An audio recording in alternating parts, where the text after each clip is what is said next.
Welcome in, everybody, to the Silph Factions Quarterfinals World Championship. I'm Nightwing, and I want to thank you guys all for being here. I want to first start off by saying thank you, Ghost Stadium, for the humongous raid. Amazing. I appreciate you, JR Honda and Inadequates. You guys are the best. But what today is the Silph Factions Quarterfinals. So far, Chicago Stars, Canadian Shieldon, and EU Emperors have all progressed. They have made it past the Elite 8, the Final 4. But we have one match left today who decides who will make their final spot in that Final 4. That is MagnisPvP versus Infinity Go Black. I'm no shoutcaster, so in order to get through these battles, let me introduce you to the people who are going to be casting today. I've got Alpha Phoebe, Duo Butters. How you guys doing? Great. And todo ótimo for all the Portuguese-speaking players and viewers out there. Yeah, unfortunately, I only speak English, so I'll say, hey, how's it going? Good to see everyone. That is the only reason why I picked Butters today, because he's the only person out of us who can communicate with the Spanish crowd. I speak Portuguese and un poco español. Now, I have no idea what you just said, but thank you. What's going on? Yeah, Phoebe, Butters, I think you guys are amazing at this, and we got a hell of a show. We've got 7 matches in all of the different types of leagues. Master, Great, Ultra, Atlantis, Dungeon, Cave, and Comet. You guys excited? You guys familiar? I know Phoebe just did a Factions. Yeah, the second time this week. Popular man. Somebody call me in to do a lot of Factions work, I guess. Free Phoebe. But and I'm super stoked. I love Factions. I mean, just from the camaraderie of teamwork, like competing in it, to also the legitimacy of the format and shoutcasting it, it's some of my favorite stuff to do. So really excited for all the battles today. That's good, and we're gonna get into them in just a second here. Guys, like, once we get into those battles, I'm pretty much just here chilling. I'm gonna be watching the behind the scenes, making sure nothing like blows up. My computer stays like doesn't catch fire this time. I'm gonna be controlling the scoreboard, and other than that, it's gonna be you guys and the battles throughout the entire stream. But if we're ready, I think we can move forward. Yes. All right. This is basically gonna be our home. We have all the icons for the metas that we're gonna be facing in, and our scoreboard. But other than that, like, you guys, any final questions before we start watching some battles, so you guys can analyze the teams, look at the bands, and all that kind of stuff? You guys ready to watch some good battles? That's my only question. I think chat is. I don't know. Chat, you tell us. All right. Well, Brazil. I can't even understand my own chat. This is the greatest world. All right, but yo, B Butters, I'm gonna pass it to you guys, and good luck, and I'll see you back when the match is over. Obrigado. All right. Here we are in the Silph Factions quarterfinals. This is our first matchup of today. I believe it's going to be Open Great League. Yep, there it is. It's Open Great League Show 8 Band 2, which is a really interesting format. Yeah, we have pretty standard teams here. I think the picks that really stick out to me the most are probably that Obstagoon. Kind of interesting, making 2 Pokemon, or more than 2 actually, a handful of Pokemon weak to counter. The ones I was looking at with that normal subtyping are Obstagoon and Lickitung, potentially doubling up on that weakness to counter to maybe force some bans based on potentially banning out any counter users on the opposing team. Yeah, absolutely, and because it's Band 2, Obstagoon is looking at a team with only 1 fighting type on it. So if you do go ahead and use your ban on that fighting type, then Obstagoon just feels completely safe. But the opponent might know that as well. So if they're thinking Obstagoon is just amazing versus me, they're probably going to devote a ban to it.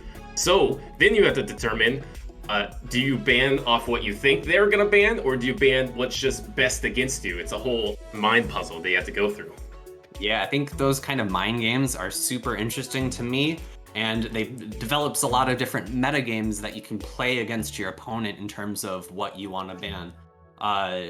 Butters, do you think there's any particular Pokemon on either team that you would like to see banned? Well, I mean, you look at it, and Sableye is on pretty much every single team, but Infinity Go Black doesn't seem to have a counter to Sableye. Everything is just neutral, weak to Sableye. There's no hard answer for it, and there it is. There are the bans, and Sableye is gone, Obstagoon gone, Metachamp gone, and the Nidoqueen. What do you think about those 4 bans?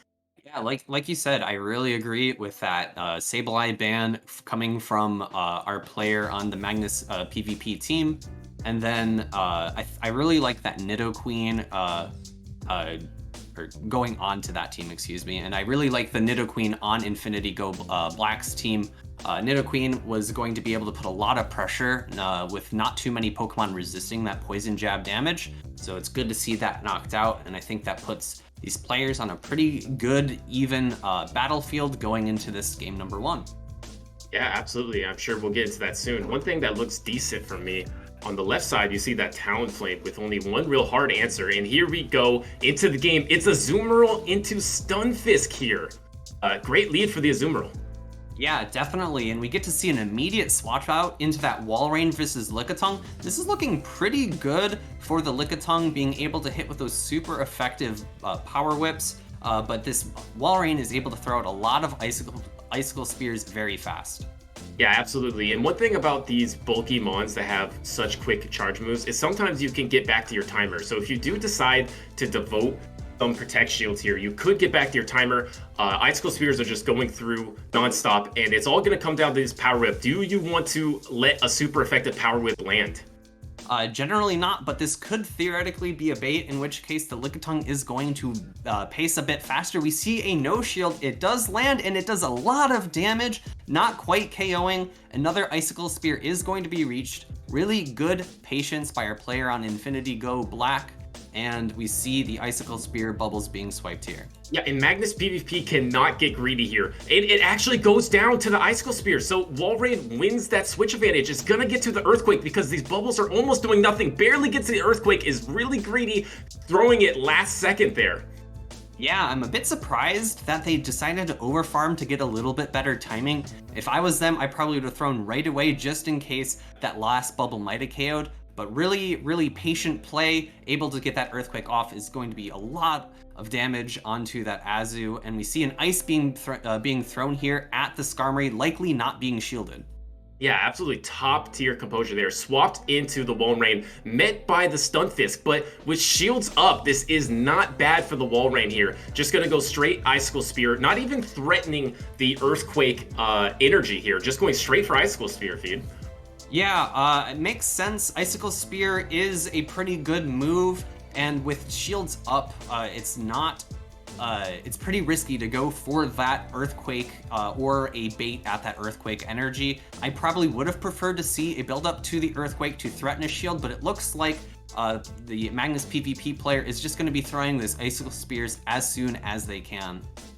Yeah, just one more Icicle Spear will be able to take out the Stunfisk here, but Rock Slide is going to be coming through right before the Icicle Spear was available for MagnisPvP. That does devote a shield, but at this point, the Walrein with shields, it's going to start outpacing the G-Fist. So when does it just let it go?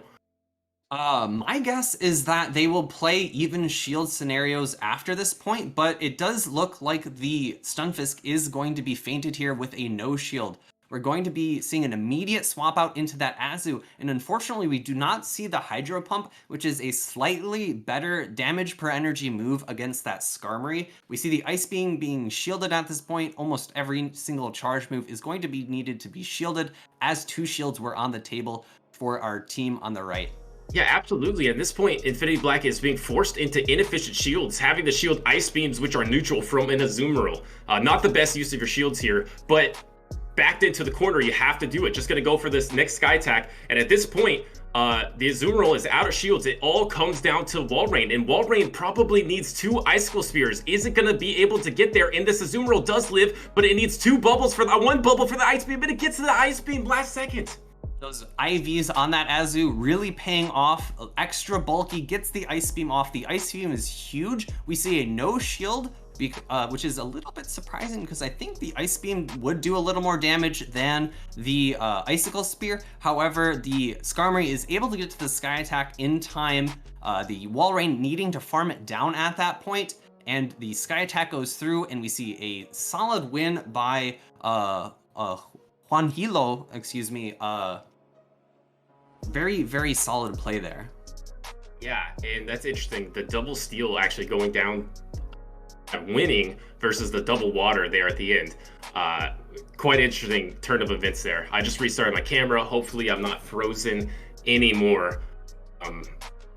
Too many ice types out on the field. Your camera got frozen. What's gonna happen here, I guess? That's good. That's good. There were way too many ice type moves thrown that froze my screen. Yeah, that was an interesting battle. Really, really good composure by Juanhilo, I believe is the name there. First of all, with that, like you said, daring timing that Walrein versus the Azumarill, really going for it there. And here we are, match number 2. It's the Walrein into Stunfisk here, which we just saw. This is a little more neutral now. Yeah, I think both players are going to be okay with this. And we look at the two Pokemon in the back, and it looks like even more neutral matchups.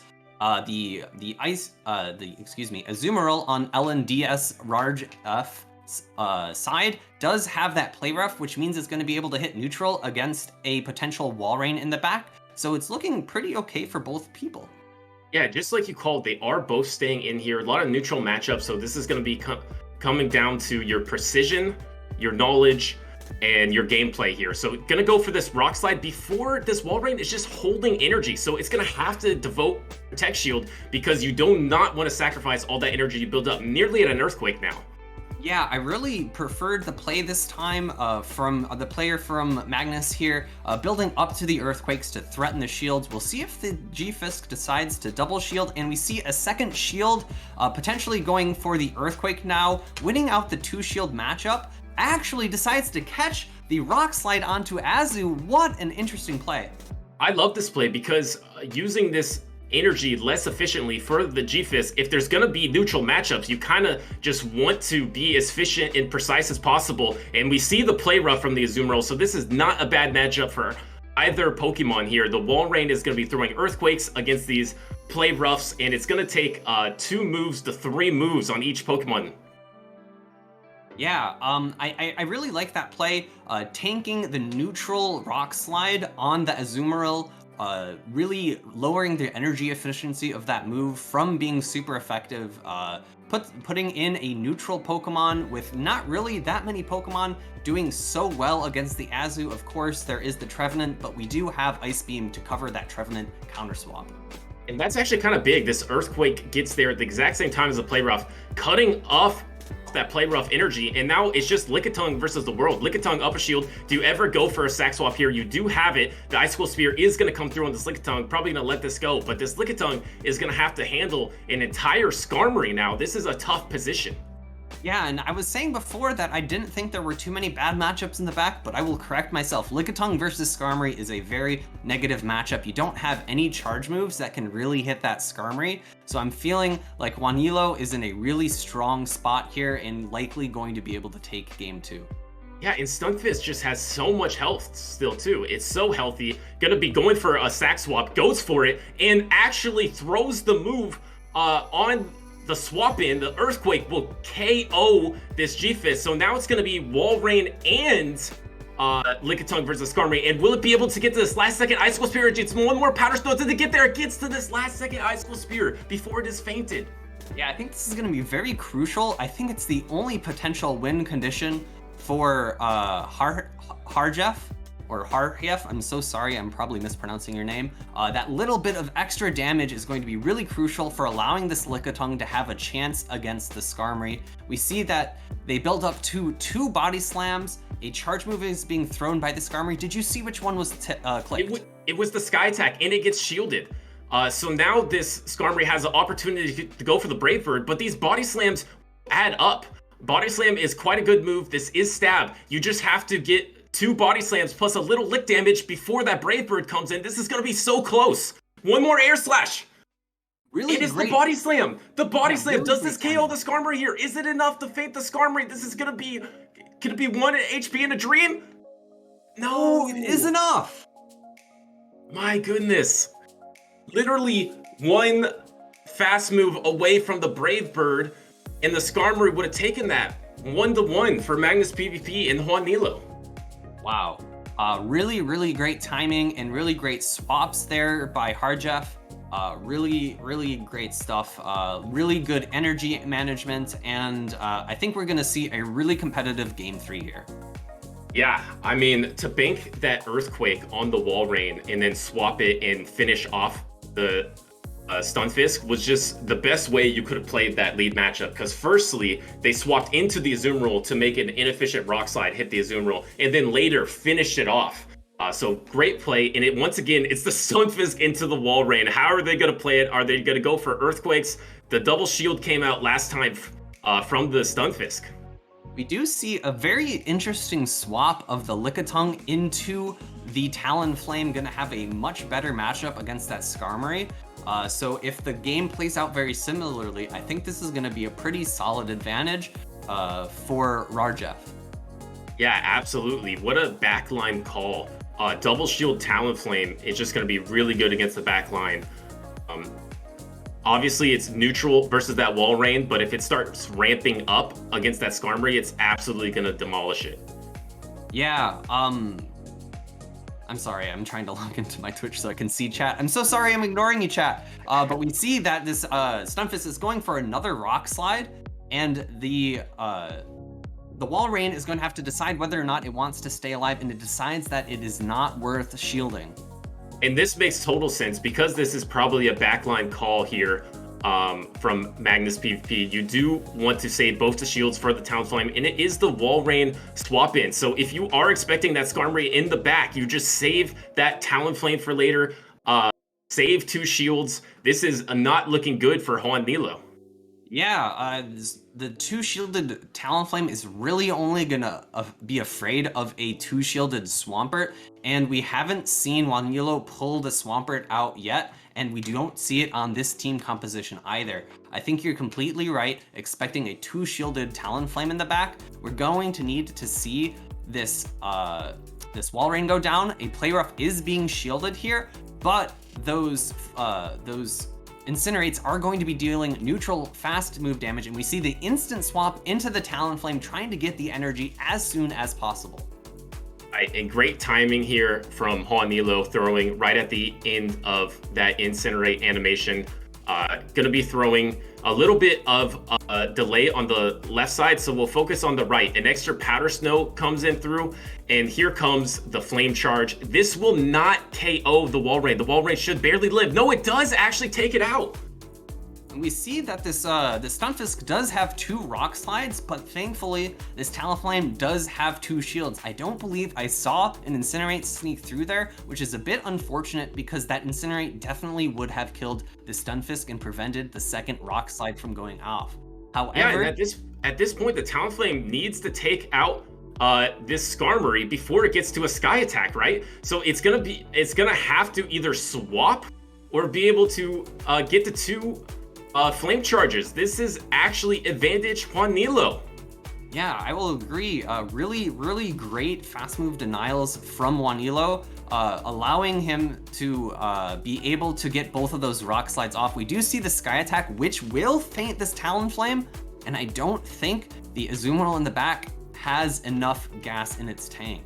Yeah, that was so weird. I swear I saw the Talonflame not go for an Incinerate, trying not to be caught inside a fast move animation to try to go for the swap. That's what it looked like to me. Maybe it was just a pause, and they didn't get the swap, obviously, but I have to agree, this Bunny does not quite have enough for this Brave Bird of the Skarmory here, and this is going to be 2-1 here. Juanilo takes it.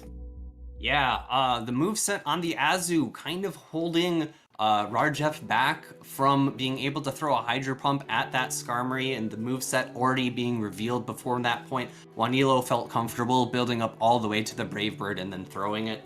Really, really solid play from both trainers here. Juanilo able to manage the energy and deny fast moves in order to get both Rock Slides off. Yeah, absolutely. I'm still stuck.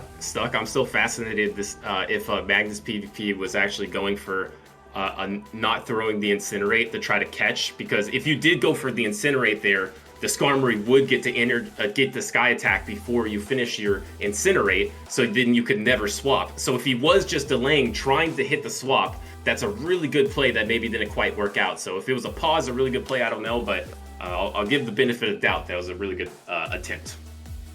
Definitely. Incinerate being a 5-turn move makes it pretty hard to deal with, pretty hard to do sack swaps with. You're really stuck in that animation for such a long time. It's not really easy to be able to move out unless you're up against another Incinerate user, of course.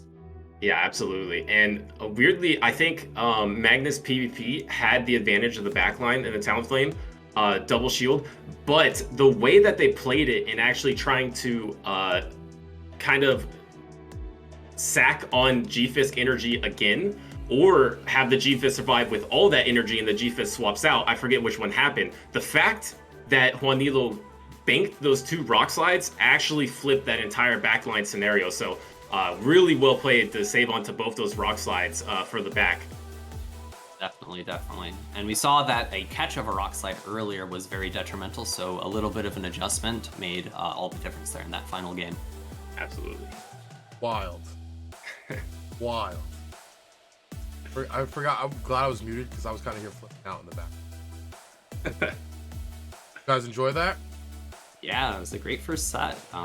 Sorry, I had some slight difficulties. I like being able to see, chat, so I was getting a little distracted and not commenting. It's alright, yo. They were flaming you the entire time. You pronounced his name wrong every single time.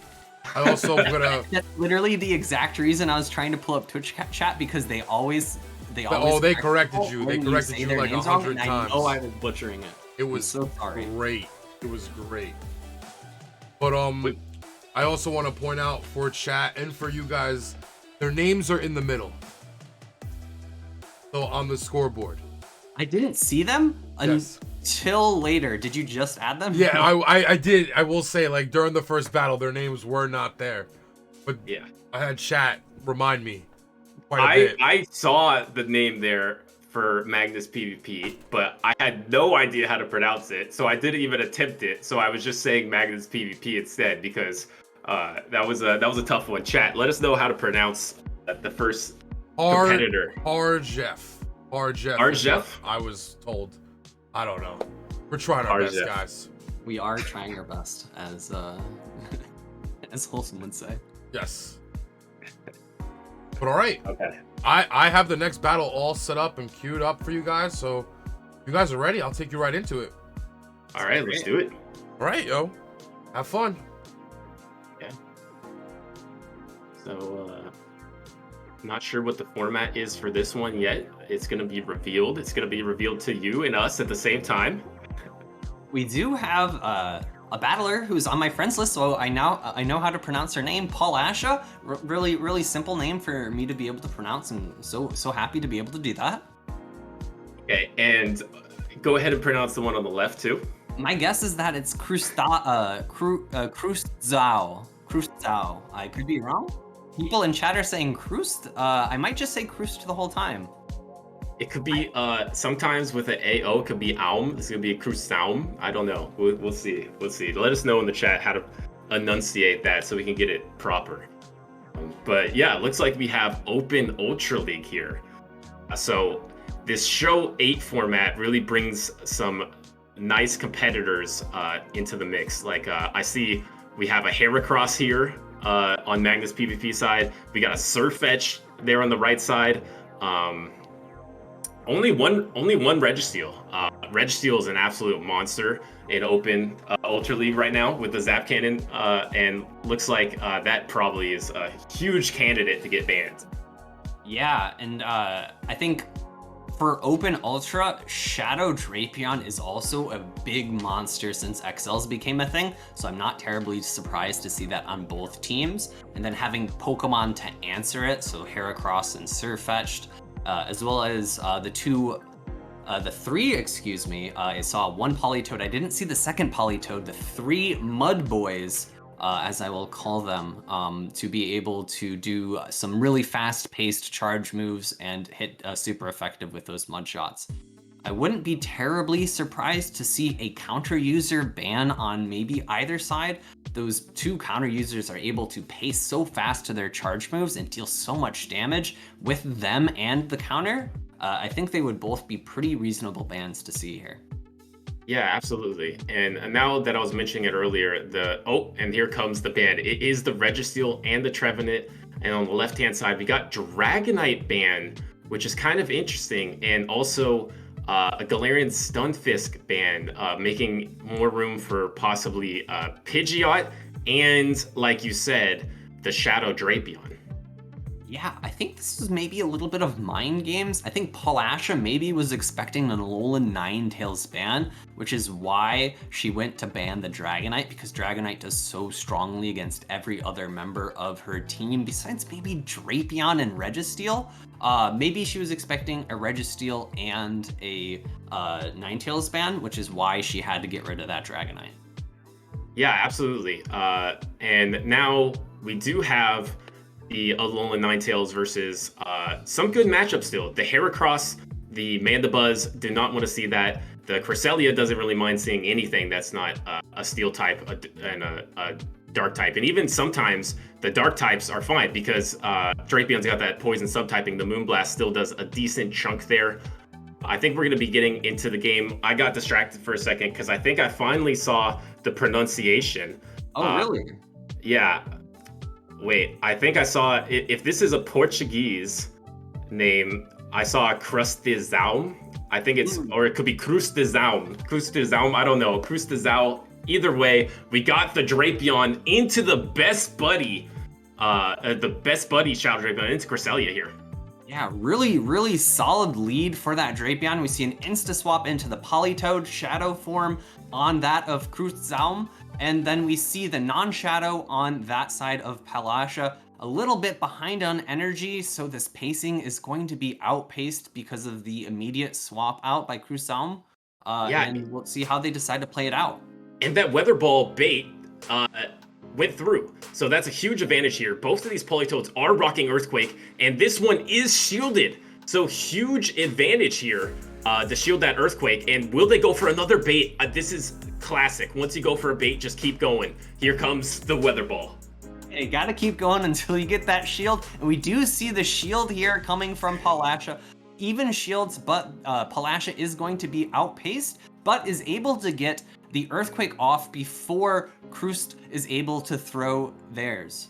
Wow. And yeah, the CMP there, which usually the Shadows will win CMP because usually we'll have a higher attack stat because it's harder to get PvP statted Shadow IVs. They're just rarer. And now they're both in Weather Ball range. The Shadow was ahead on energy. So this Crustizão, I hope I'm pronouncing it right, probably way wrong, is going to be able to take that swap advantage.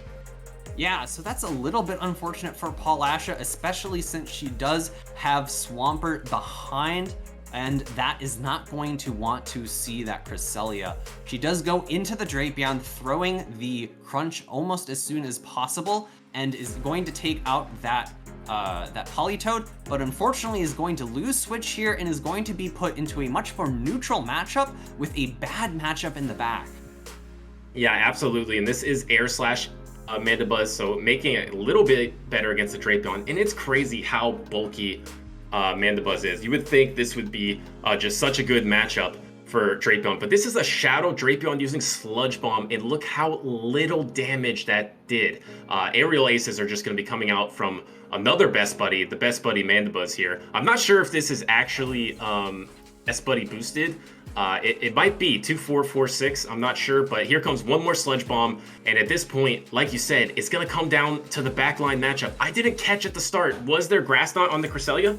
My guess is that there will be, especially seeing as there is Swampert and Politoed, but I also didn't catch if it was on it.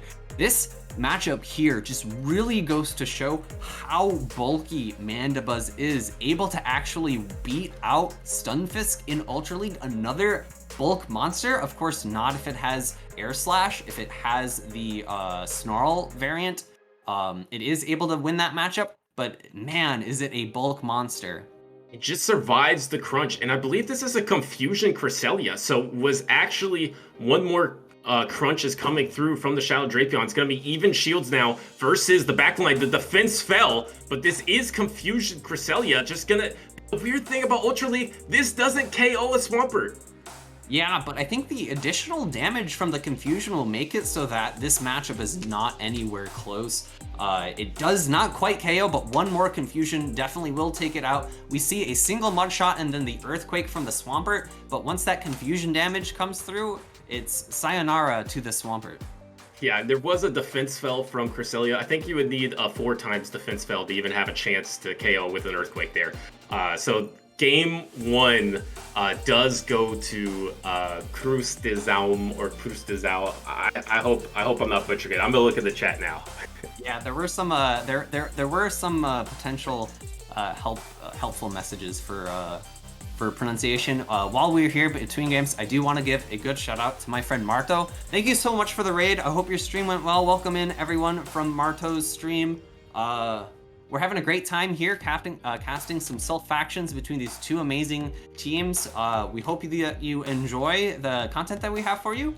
And Butters, are there any changes that you would like to see by either of these opponents going into the next game, given the knowledge about those fast moves? Yeah, well, looks like they didn't have time, and I don't have time either. We got the 2 flying types straight up in the lead. This is quite interesting because Pidgeot is kind of dependent. Oh, and it instantly swaps, swap Drapion, just feeling like it's so safe here. This Mandibuzz does stay in to either just gather some energy or play it out. Yeah, I'm a bit interested to see that Krust did not immediately switch into that Politoed because it is a positive matchup.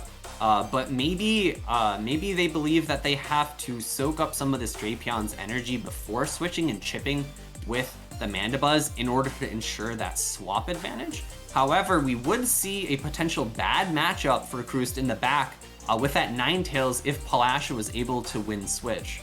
Yeah, very interesting point. Possibly a Say Swap with like 3 Poison Stings of Shadow Drapion and like a 2 shield could maybe flip a matchup with Politoed. So actually just staying in here and playing the whole thing out. Maybe just doesn't love Shadow Drapion in general, is just happy with this matchup with and maybe feels confident with matchups versus Pidgeot later, and swapping in on the crunch here is actually not the most efficient move. You probably would rather just take that on Mandibuzz. Yeah, Palasha was going to go for a bait there, and it ends up not being a bait and being a solid move on that Politoed. We do see the Pidgeot coming back in. Makes sense as I think the Ninetales is trying to be preserved for that Mandibuzz later. We do know the moveset of both Politoads. They are not running Blizzard. I'm a bit surprised to see the fast move or the charge move being shielded there, seeing as it was either a Weather Ball or an Earthquake. We see a no shield of the second. And I think that Palasha is either going to have to go for the big nuke of Brave Bird or maybe go for the attack drop with Feather Dance. I think she's just committing for the entire farm down here. Gonna be just taking double shielding actually both of these Weather Balls and just going for the Gust down. Just taking out this Politoed with just pure wind power. And at this point, Cresselia does have an option to clear a debuff. So if you are, and swapping on the move, catching on the move. I didn't quite see this. Is this the Brave Bird or is this the Feather Dance here? It looks like it is the Feather Dance. I can read the left screen, but I cannot read the right. That is a little bit unfortunate, but honestly, I think Palasha is going to be okay with this huge farm down. I think she's going to be able to get a Feather Dance off here. I have absolutely no idea, honestly, if Krust is going to want to shield it or not. It is not shielded, a solid call, but now this Cresselia is massively debuffed for the rest of the game. Yeah, it's switch locked, and I don't know how solid the call is, because where else are you going to use your shields? There is a Charmer in the back. At some point, you're going to have to start using the shields, but Feather Dance does do less than a Weather Ball, and here it comes, another debuff, and wait, this is just Powder Snow. This is Powder Snow, Alolan Ninetales. Yeah, that's a little bit to her detriment at this point because, man, the opponent has 2 shields. I'm sure she would love to just farm this down with Charm. Yeah. It would put her in such a great spot, but it looks like she's just gonna go for the spam option, throw as many Weather Ball Ices as possible to try to chip away, make her opponent decide what she wants to shield. We do see another no shield, and these confusions really aren't adding up to be that much damage.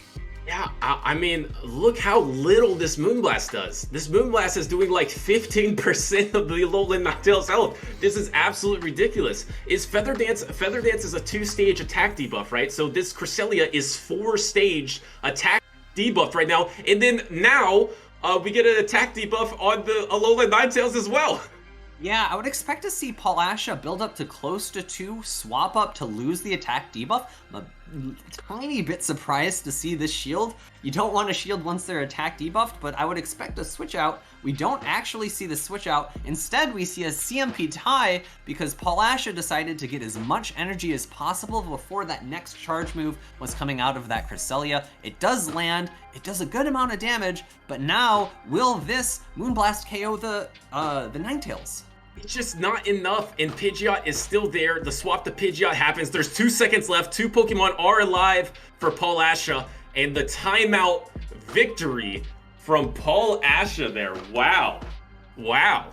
I think that was really, really smart play by her in order to save that Pidgeot, double shielding, knowing that no matter what her opponent does, she has options. Even if her opponent catches a Feather Dance on the nearly dead Mandibuzz, she's able to get more Feather Dances onto that Cresselia, get it debuffed, making sure it doesn't do a lot of damage. It's not pacing to those charge moves very fast with Confusion, and is able to just win the war of attrition, get the timeout win. Very, very great stuff there.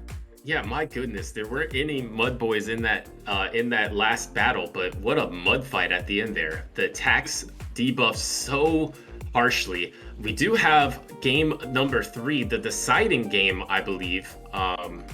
It's 1-1, I believe, between MagnisPvP and Infinity here.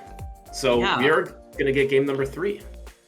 I think Krust has been a little bit hesitant to bring in that Nidoqueen because the prominence of Politoed on Palasha's team. However, I think it would be something that's pretty solid to bring in to try to counteract that Pidgeot so that you can drop their defense as they're dropping your attack. We'll see if Krust makes that adjustment here.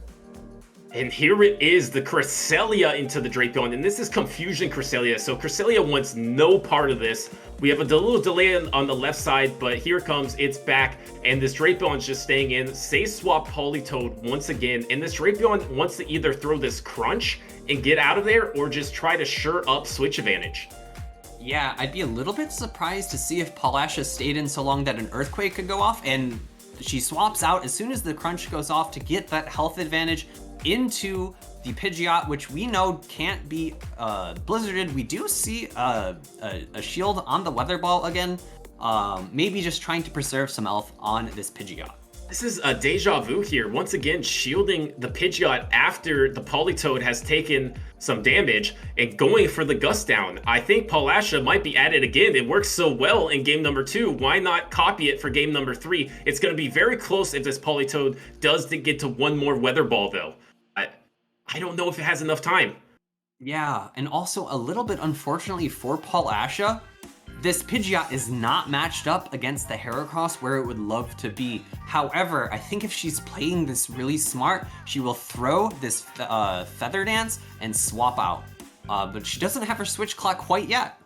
Almost there, and I think she's spamming on the Brave Bird, and it is going to be the Brave Bird here. Game number 2, only throwing Feather Dance, and now throwing the big Brave Bird. Does it get through? It does get through. 2 shields there, and wow, I've never seen Brave Bird do so little damage. Yeah, Cresselia is one of the, if not the bulkiest Mon in Ultra League. We will see that this Heracross now has a little bit more free range, given that that Pidgeot is out of the game. However, this Ninetales is only taking neutral from these counters. However, again, these Rock Blasts are going to be super effective. And this is interesting. Close combat for the second move for the Heracross here. The Heracross has 2 shields. Gonna have to start shielding it up because its only win condition is to be able to close combat that Drapion later. So just shielding this up, it has to decide if you're gonna try to shield through and farm down, or if you're gonna try to get the last shield from the Ninetales here. And at this point, you're probably devoting your second shield. Do you just try to go for a counter down? Yeah, I think that's going to be the play here. 2 shields farming down and praying that they don't get to this last Weather Ball. But it looks like they choose to throw the Rock Blast, ensure that this Ninetales does not get to another move. And I think it's going to be pretty close. This Drapion's able to get to that Sludge Bomb really quickly, and it does have a shield. Yeah, but Heracross wins the CMP here, so gonna be able to throw this close combat before it goes down in the no shield on the close combat. How much is this gonna do? It's gonna leave it at 1 health. It's gonna KO. It KOs the Shadow Drapion. No shield. Jinchi. MagnisPvP takes it. Wow. I think maybe Paul Asher was thinking that that was going to be a bait. However, the Cresselia, which was still alive, right, didn't have that much health, and it didn't have a move that would really do a ton of damage. I think Moonblast is going to be neutral. I think the Drapion would have survived. Yeah, I mean, at that point you haven't seen the close combat. Maybe because they're not at Earthquake energy, maybe you think that the Heracross is running Earthquake, so you think it's just a Rock Blast? Because I think it was almost exactly at close combat energy, so just going for the no shield, expecting the Rock Blast, and then the biggest close combat, because I thought it was maybe a little bit sloppy to throw that Rock Blast so late against the Alolan Ninetales, because at that point, the Alolan Ninetales has already gotten 2 shields from you. It's almost going to be farmed down. Throwing the Rock Blast there is not helping your cause at all. That Alolan Ninetales is just going to let it go. So, yeah, a big break on that no shield, but what a play, and unfortunately for Paul Asha and Infinity, that ties up the series. Yeah. Yo, game 2 from Paul Asher though. Yeah. Like, that Cresselia was doing nothing to that Ninetales. I'm sorry, that was fun to watch. Yeah, definitely. She knew what her team composition was supposed to do, and she played it as well as she could. Yeah, absolutely, and almost went for a repeat strategy in game 3. If it wasn't for that no shield, she actually had a really good chance of shoring up that game. Yeah, oh, my bad. I got distracted for a second. Yeah, no, wild. Crazy. But, yeah, guys, yo, series tied. Ready to go on? Yeah, you have an open master for us next, right? I believe so, yes. Oh, great. All right. My specialty. Well, if you guys have fun, let's see if they can keep this close.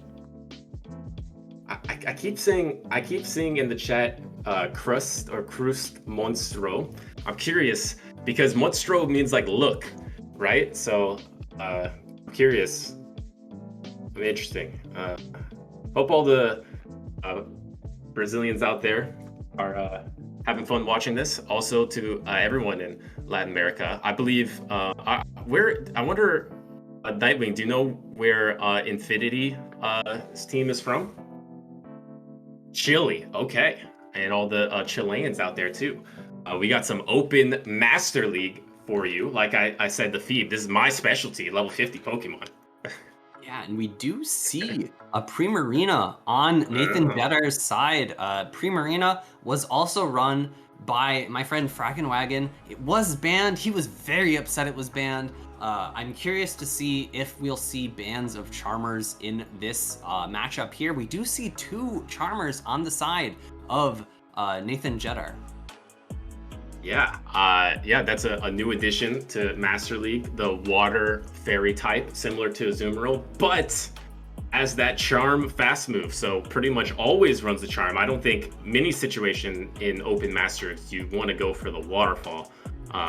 Maybe if you're trying to surprise an Excadrill, that could actually be a really interesting strategy, but overall you probably do want the charms there. We see one Dialga, which will be on an Infinity side. No Dialga from Magnus here. Does have the Mewtwo though. Mewtwo is on both sides one of the best safe swaps in Classic Master League. I assume it has to be the same for level 50 Master League as well. Yeah, lots of strong Pokemon on both sides. I would be very surprised to see a double charm ban coming from Pablito.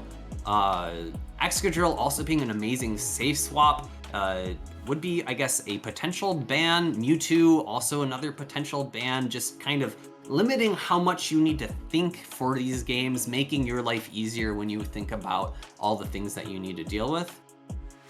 Yeah, absolutely. Yeah, it's kind of, for me at first glance, it's hard to even see like what the real problems are. Because even though there's Dialga on one side, like you said, all these fairy types there for MagnisPvP, and it's a Kyogre and a double water ban here. Interesting. And on the right side, just taking out the powerhouses, taking out Mewtwo and Dialga. Interesting bans here.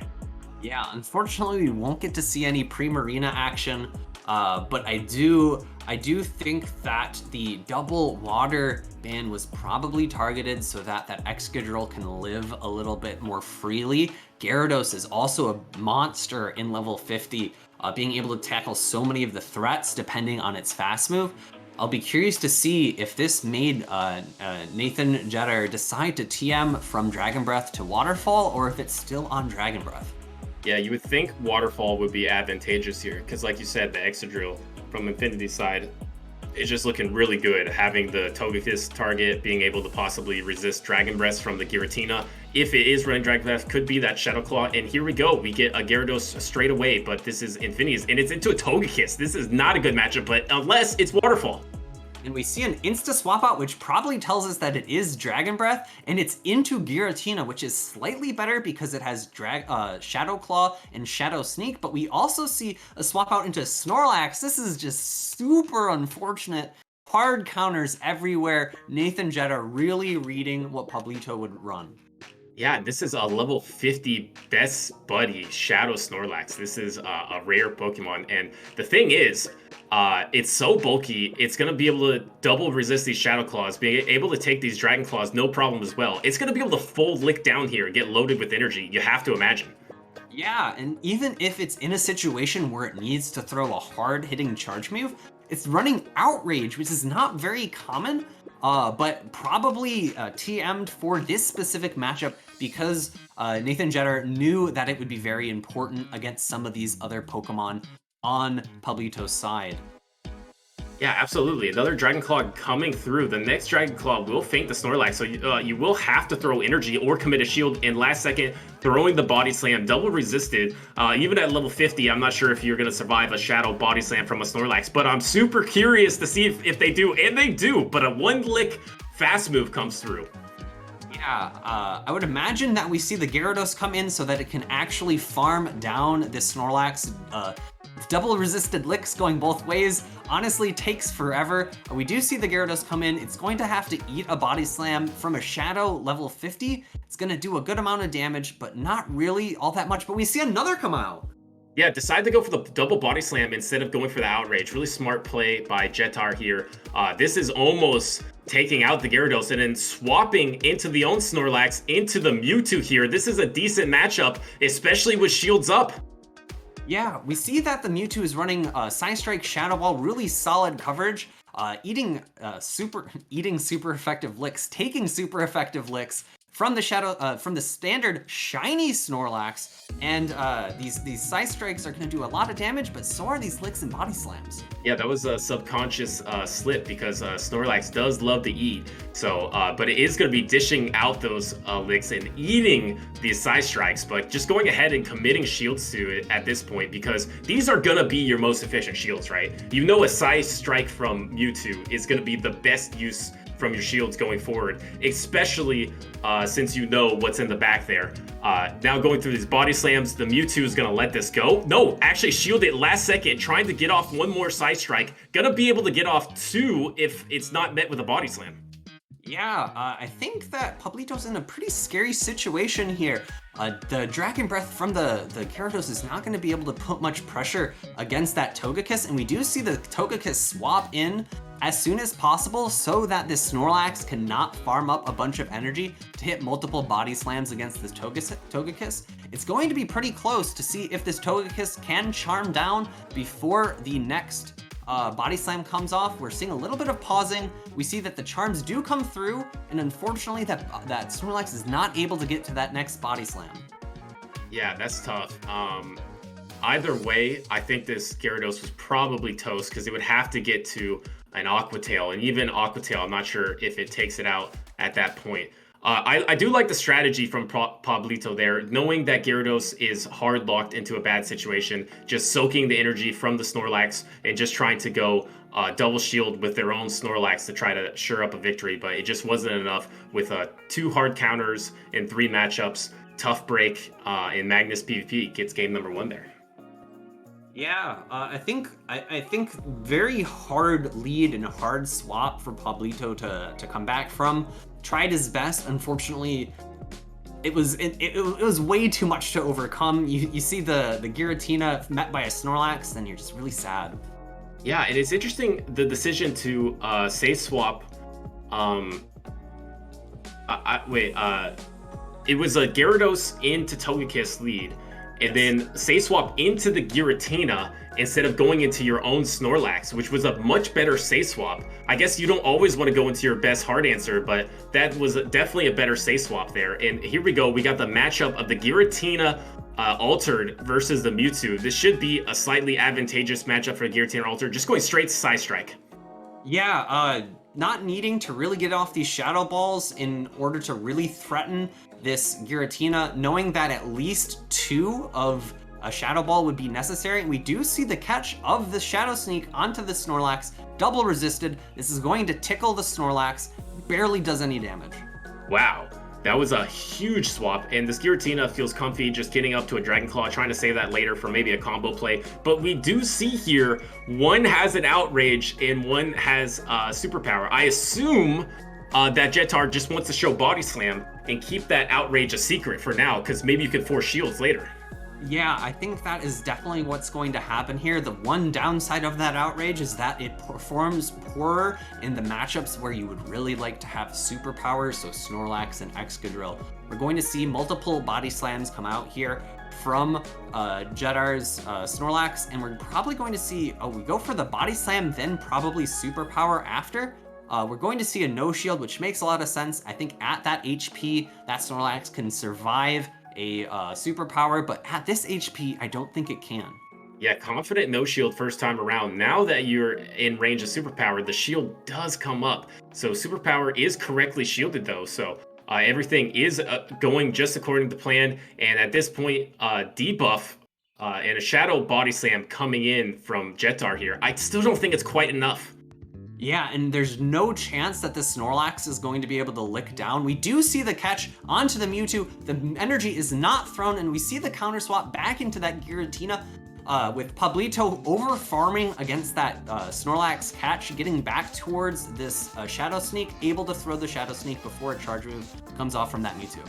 Yeah, fast reflexes there, able to save that superpower body slam, get back into this Giratina matchup, which is the positive matchup. But this Side Strike will take out the Giratina. This Mewtwo is pretty energy dry, but I don't think you can farm it down with Excadrill. Mud Shots just don't do enough, so you're going to have to be threatened by damage from the Mewtwo, and Excadrill takes a lot of damage.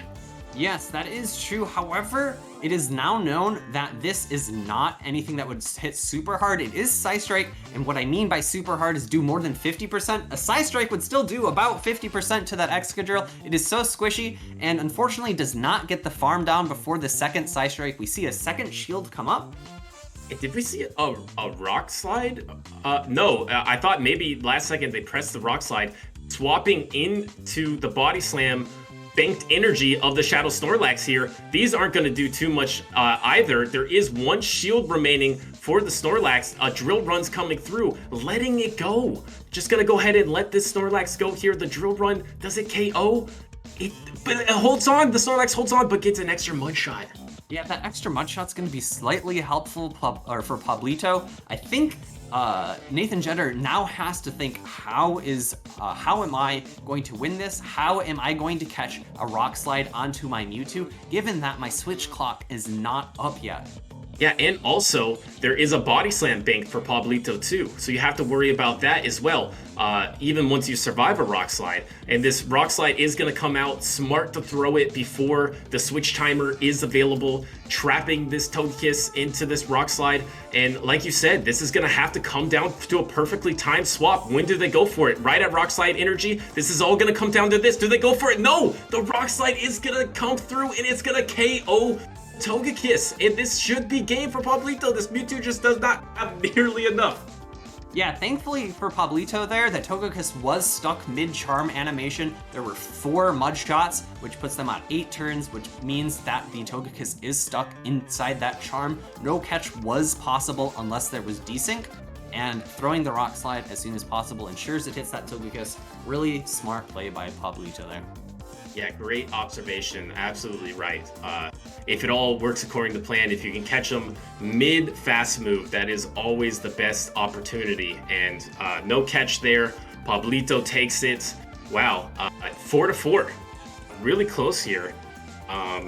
Interesting play here in Open Master League. We're seeing a lot of flexibility, a lot of bouncing around, a lot of saving charge moves and getting into other matchups. Maybe the bulk of this league is making that a little more advantageous. Not a lot of matchups being played out. Yeah, a lot of switching, a lot of fast-paced movements makes for a very, very exciting game. Yeah, without a doubt. And here we go. The Gyarados into the Giratina altered, and this the Dragon Breath is the Dragon Breath. So once again, a Safe Swap into a Snorlax here, and this Gyarados is just staying in as of now. Butters, look at Nathan Jetter's team. It's 3 Pokemon that hard counter Giratina. You got Gyarados, you have Snorlax, you have Togekiss. That Giratina has nowhere to go. Yeah, absolutely does not have anywhere to go. Good call. There is one backline matchup that you don't want to see. There is an Excadrill that could line up against a Togekiss. That could give some counter momentum as well if Pablito was able to match that up correctly. But it looks like they're just playing this out. And interesting from the Gyarados, went for the Crunch as the first move instead of going straight Aqua Tail. I don't know if that's energy efficient. Yeah, the best guess is that was for a debate, or excuse me, a debuff, not a debate. And we see the swap out into Togekiss to try to shore up this matchup, ensure that Nathan Jetter does win the switch out of this. And we see an immediate swap back into Excadrill, the hard answer that you were talking about. Yeah, and at this point, the Togekiss is just in Rock Slide range, so actually having to give up shields in this negative matchup, this is a pretty big swing for Pablito because that Giratina is going to be hard countered no matter what, so you need some kind of upside. And here comes the Ancient Power bait, and it's going to get shielded. Do we see a boost here on this best buddy Togekiss? Oh my goodness, it is the boost! I think this boost is going to be pretty influential. Now one Rock Slide won't take it out. We do see an additional Ancient Power coming through. What do you do if you're this Excadrill? And no matter what, this is going to KO. You have to shield. You shielded 2 Ancient Powers. And here comes the Rock Slide. You're not even going to get to another Rock Slide because this Charm goes through. This Togekiss will probably survive and KO the Excadrill with the next Charm. Oh my goodness. A little bit unfortunate. There must have been one turn desync for that Charm to go through there. And now this Togekiss is going to be able to do a ton of damage to whatever Pokemon comes in. Yeah, this farm down is seeming impossible for the Giratina. Barely gets it down, having to take about 80% of its hit points. And this was always the Pokemon that had nowhere to go. And now it has nowhere to go and also only 10% health. So not looking great here. Yeah, this Snorlax has way too much HP, even though the opposing Snorlax has the more optimal moveset in the Snorlax mirror. A Body Slam will take it out. I don't think there's any win conditions here for Pablito. Yeah, absolutely. The game was changed by that boost of the Togekiss. that Togekiss was able to take out its hard counter and take out 70% of the Giratina, and this Giratina is about to get licked down by that beautiful old level 50 Shadow Snorlax. Togekiss boost, taking game number 5, or point number 5 there for MagnisPvP. Yeah, really just goes to show you how influential those 10% double boosts can be. Start of the battle, I thought there was absolutely no way that Nathan Jetter wins that because one Pokemon's basically completely useless. And then the Snorlax was likely going to get paired up against that other Snorlax. However, it didn't matter because it had so little HP at that point, and the Giratina also got farmed all the way down. Yeah, I mean, and we would have to say that I think Jedar did have the 3 counters for Giratina, so in the end, maybe they were favored in that matchup with a good call, just going for 3 Giratina counters, knowing that Infinity was liking that Giratina matchup. But Nightwing, that boost just changed it all. That boost was amazing, yo. And then that Giratina Nightwing, I don't think we can hear you. Yeah, it took out all the sound. They can hear me, you cannot. I said the boost was amazing. That Togekiss taking out the Giratina like almost too was definitely fun to watch. Like, damn. Yeah, absolutely. No outrage BM Sag. What's up? What's up, Azrael? Go on, Nightwing, my bad. That was, what? Yeah. Nothing, man. That was just crazy. Yo, literally, Togekiss boost. Game 3. Like, what more can you want? Yeah, and especially in a 4-5 series, that is huge. A little tilting from the side of Infinity Go Black, but we'll see how they bounce back here in the next set. I think we're either having Atlantis. Oh, okay. That's Atlantis next. Yes, I'm pretty sure Atlantis. Maybe. Okay. Still, surprise. Okay. Maybe. All right, Atlantis. Fair enough. But yeah, if you guys are ready, because we're not even halfway through. We're about to be at this mark. Just gonna move you guys along so we're not here for 6 hours. But yeah. All right, yo, good luck. Next set. Hopefully Infinity Go can come back a little bit. We do see the appearance of the first trainer on MagnisPvP who is not a GB Lindo name. Very interesting stuff. Wow, the rebel on the black sheep on the team, not taking the name of the rest of the team. Yeah, good call. And we got the Atlantis versus, so it's, oh man, these names are hard to pronounce. Geshazer versus Slamo. Chat, if you know, Slamel? please help us out. Please help us out. Give us some phonetic pronunciations in the true phonetic language. That would be very much appreciated. Slam L, maybe this person is just slamming so many L's on people that they call him Slam L. All right. Oof. Okay. Right. So, surprisingly enough, compared to the last 2 matchups I was able to see, I wasn't able to watch the stream that was happening at like 4 a.m. my time. Not as many Mud Boys as has previously been on teams. We only see 1 or 2. Yeah. 2. Yeah. 2. A pseudo Mud Boy with a Polytoad. Yeah. Interesting. Yeah. You see the Mud Boy and the pseudo Mud Boy on one side, and then we see the Mawile, which is interesting, can run different Fang variations. Here, I think you definitely would want Fire Fang to threaten the Alolan Ninetales, the Escavalier, the Venusaur, neutral against the Walrein as well. Ice Fang not looking solid. I think Fire Fang is definitely the call. Also, chat is telling us to call the trainer on the left GS. GS. Okay, thank you. We could do that. We could definitely do that.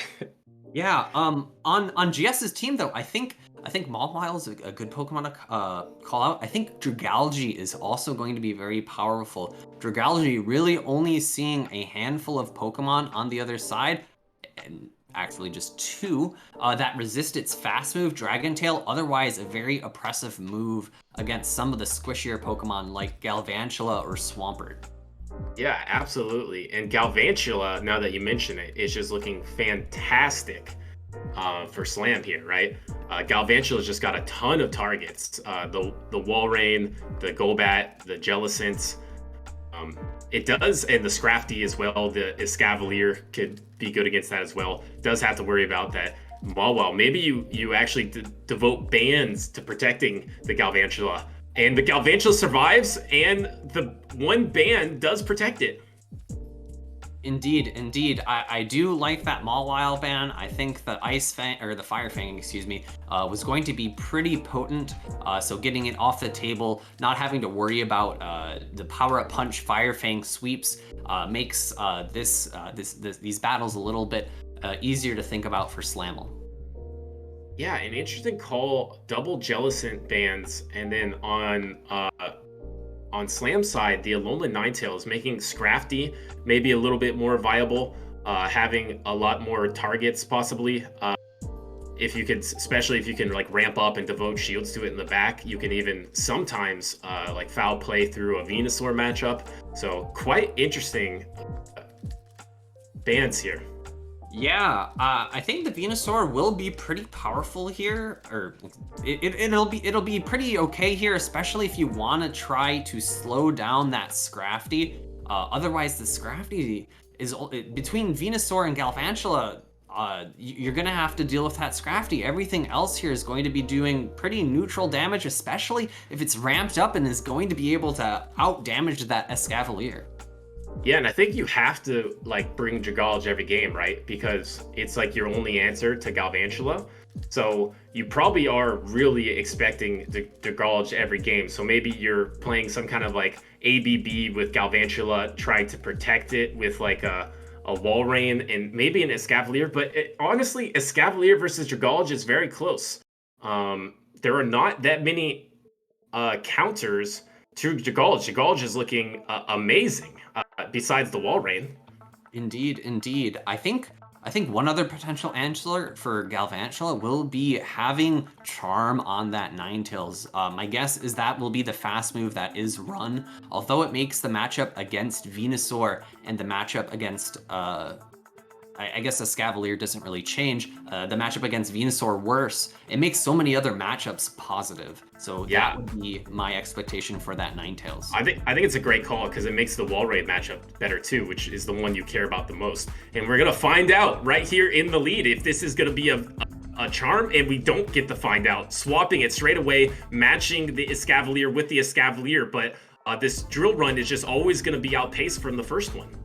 It is true, however, we do see Acid Spray on GS's side going to potentially play out a 2-shield matchup, but we do see the swap out after that first drill run was thrown, the Weather Ball being faster to pace to than the second drill run. We see a no shield on GS's side. Yeah, barely survives here, and oh my god, will they go for the drill run? The Acid Spray. They go for the drill run first, and then maybe they get the shield here. So now they get to decide if it is the Acid Spray or the drill run. And just going back-to-back drill runs, no cheesy plays here, just going for the most consistent plays and actually getting the double shield. This is going to be a double shield mud shot down.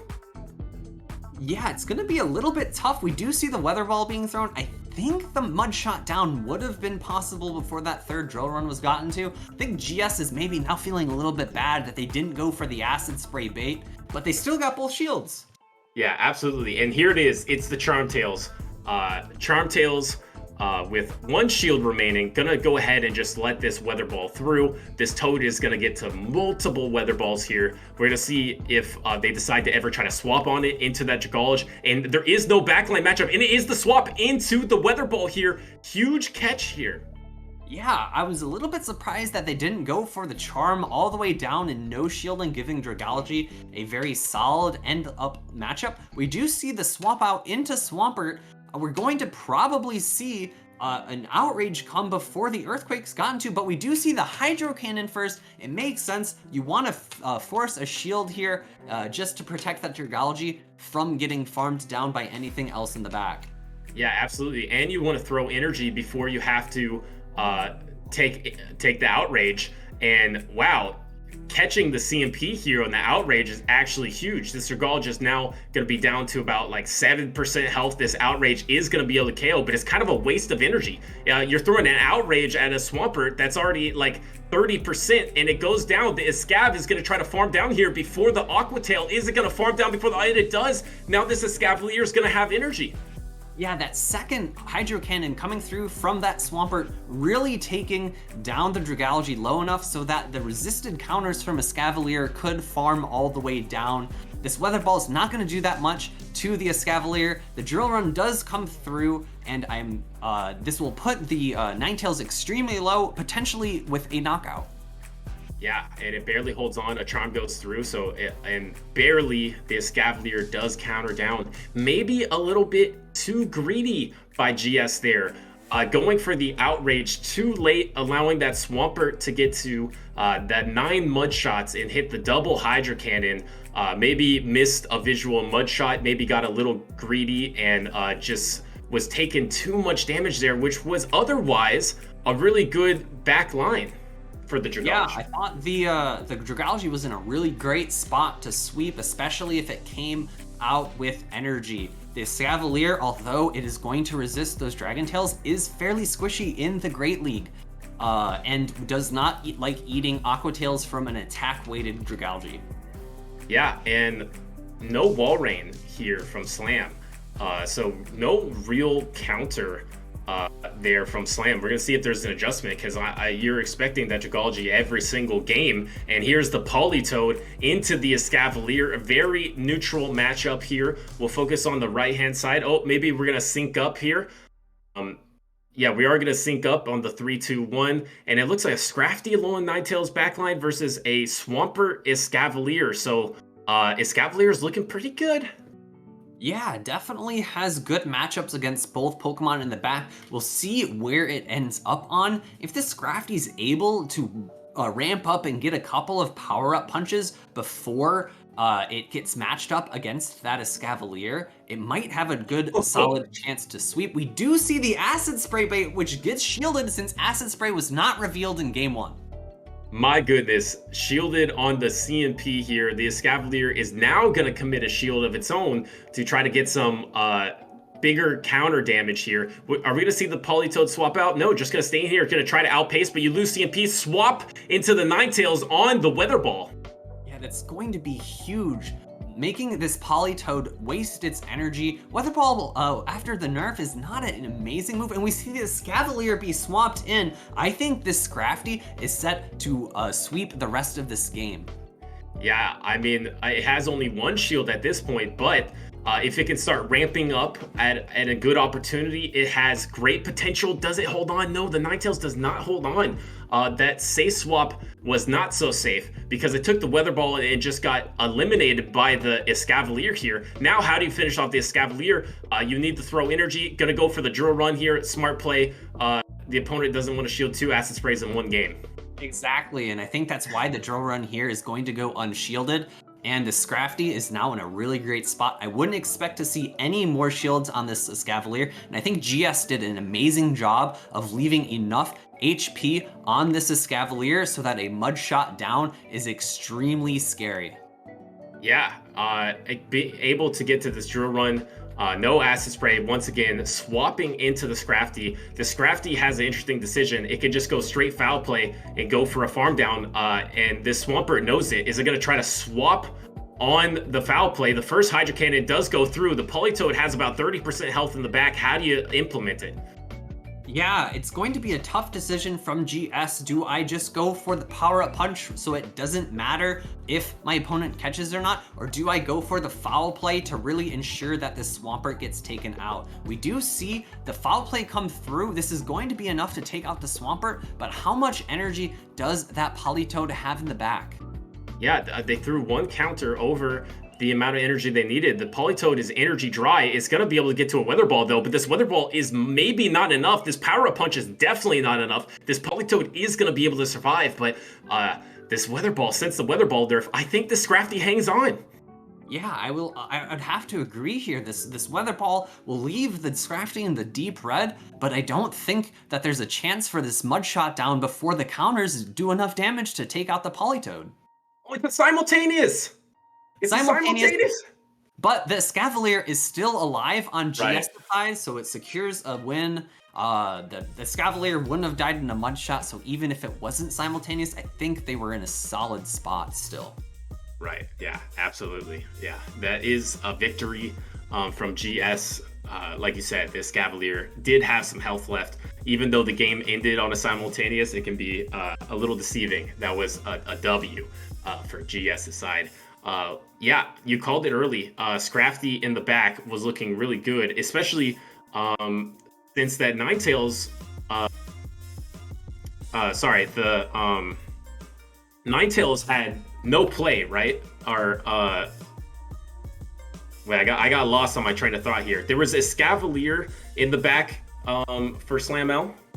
Yeah. So the Ninetales swapped in, and the Escav was swapped back in to counter that Ninetales, which opened up the Scrafty to sweep. So it was really smart by GS, knowing that Ninetales isn't countered by that much.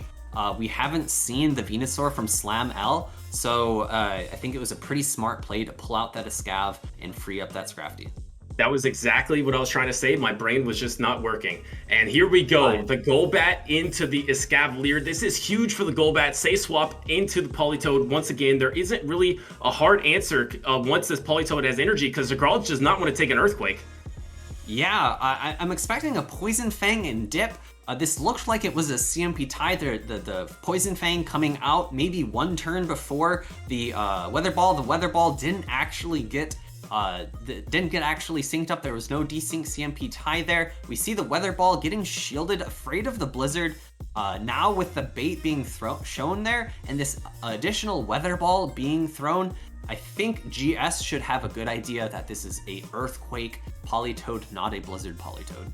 And actually going once again into the Alolan Ninetales, instead of actually going into the Galgi matchup, gonna be taking these Weather Balls, kind of sacking this Alolan Ninetales every game, it feels like.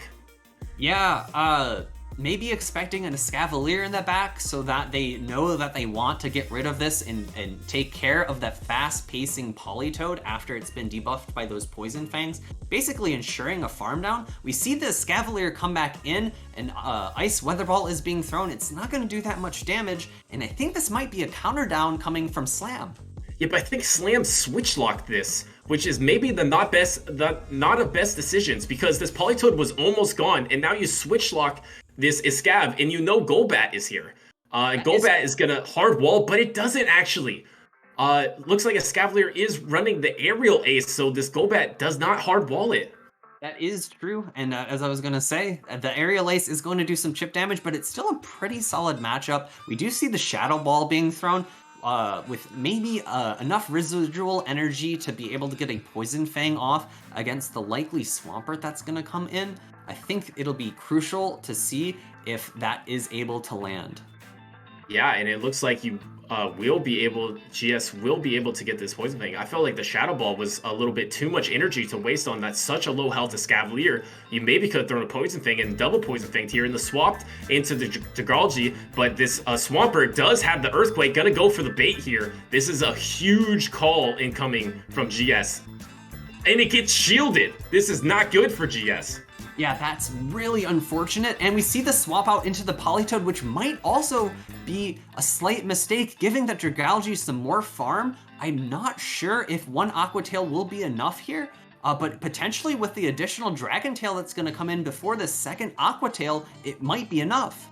Yeah, what a dangerous attempt at a catch, because that is just basically just ramped up this Dragalge to some energy. This is an Aqua Tail non-stab. This isn't a good move. Swampert should be able to hold on with barely any health, and it does not. It gets taken out by an Aqua Tail. Yeah, that must have been nearly perfect. The perfect amount of damage to KO that Swampert. Swampert's not the tankiest mon, so that amount of HP that was there was maybe not as much as we were expecting, but I also thought it might survive with 1 HP.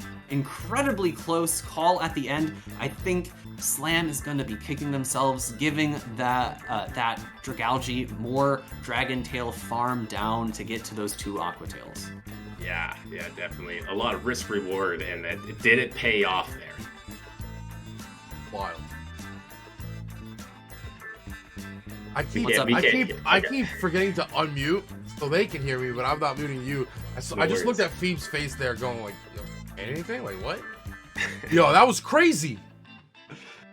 That was I mean, if Pokemon Go is a game of inches, I like Phoebe was saying, I think that Swampert like had a certain amount of health, and it did exactly that amount of health. That was so close at the end.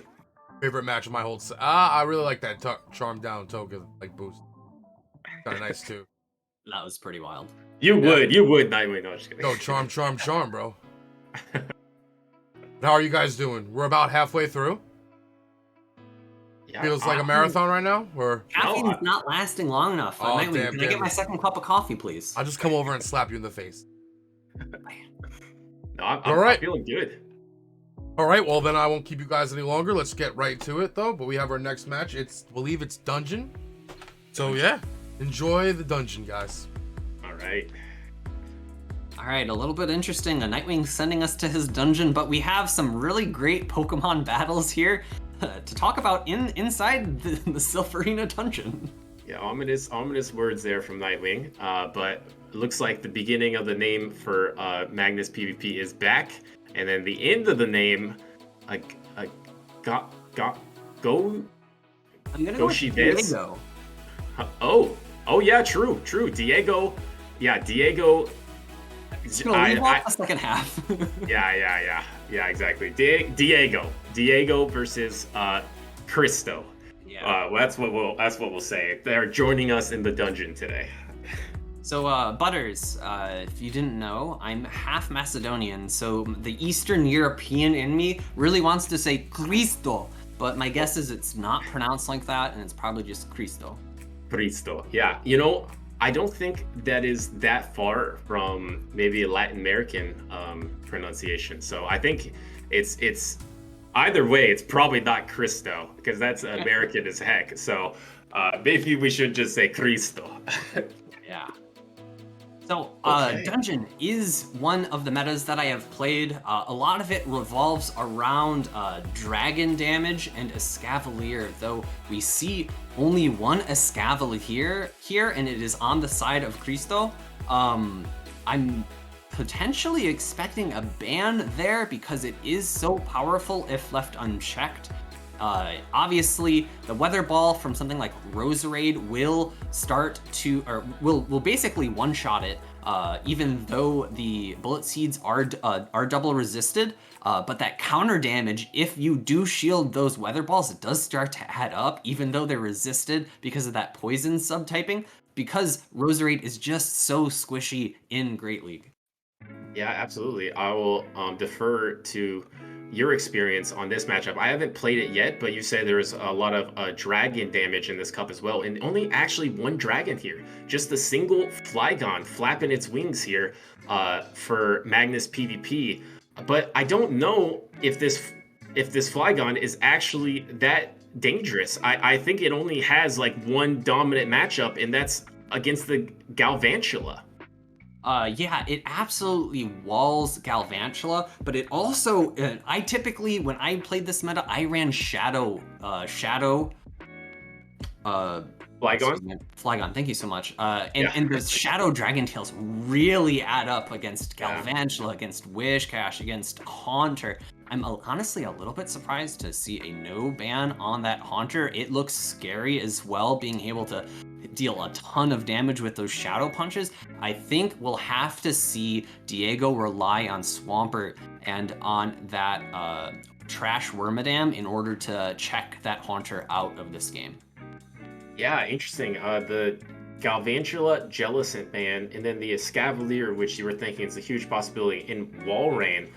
Maybe letting that Haunter slip by, knowing that the Jellicent was going to get banned anyway. So maybe thinking don't really need to protect it from that Haunter.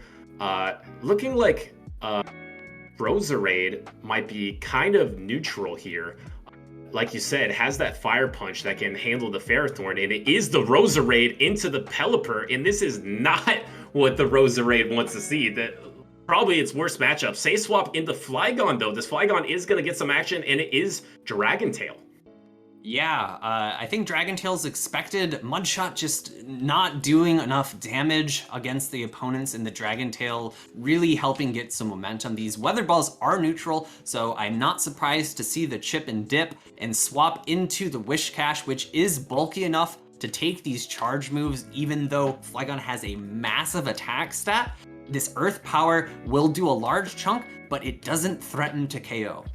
Yeah, that Community Day Earth Power does go through and dangerously throws the Mud Shot right before the Dragon Claw was available from the Flygon. So dangerous but precise there. But the Flygon does go down. Roserade's maybe looking at a farm down, but has to be super careful of the Blizzard because this Wish Cache is loaded. It also has to be careful of the Mud Bomb. It is poison typing, so it takes neutral, and it's so squishy. I expect this to do about 60%. Wow. That would be a big Mud Bomb. A little less than that, but still chunked a ton. This Roserade is nearly at 50% now. Does have a little bit of energy, and it wants out, though. It's just spamming on this Registeel. It wants in as soon as possible, and this is the Pelipper into the Registeel here. A swap into the Haunter. Haunter with 2 shields here, but it's going to get Zap Cannoned.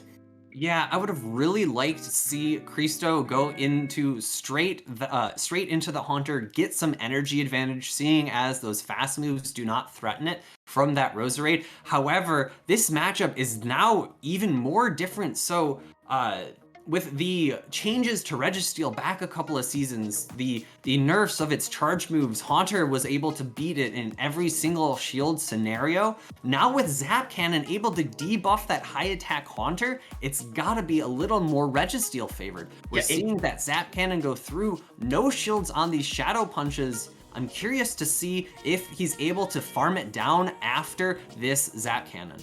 Yeah, calling 2 Shadow Punches in a row. The Haunter does have the Shadow Ball as secondary coverage, and yeah, I don't think these Shadow Claws are going to be enough because of this double debuff. You're going to at least get to another move, and having to throw 3 Shadow Punches, all getting no shield, and this Haunter is without shields, has some energy, but is very debuffed, and here comes the Pelipper swap into the Roserade here, trying to go for a Leaf Storm, and 2 shields left on this Roserade, but like you said, it just doesn't have that much health, and Haunter has energy.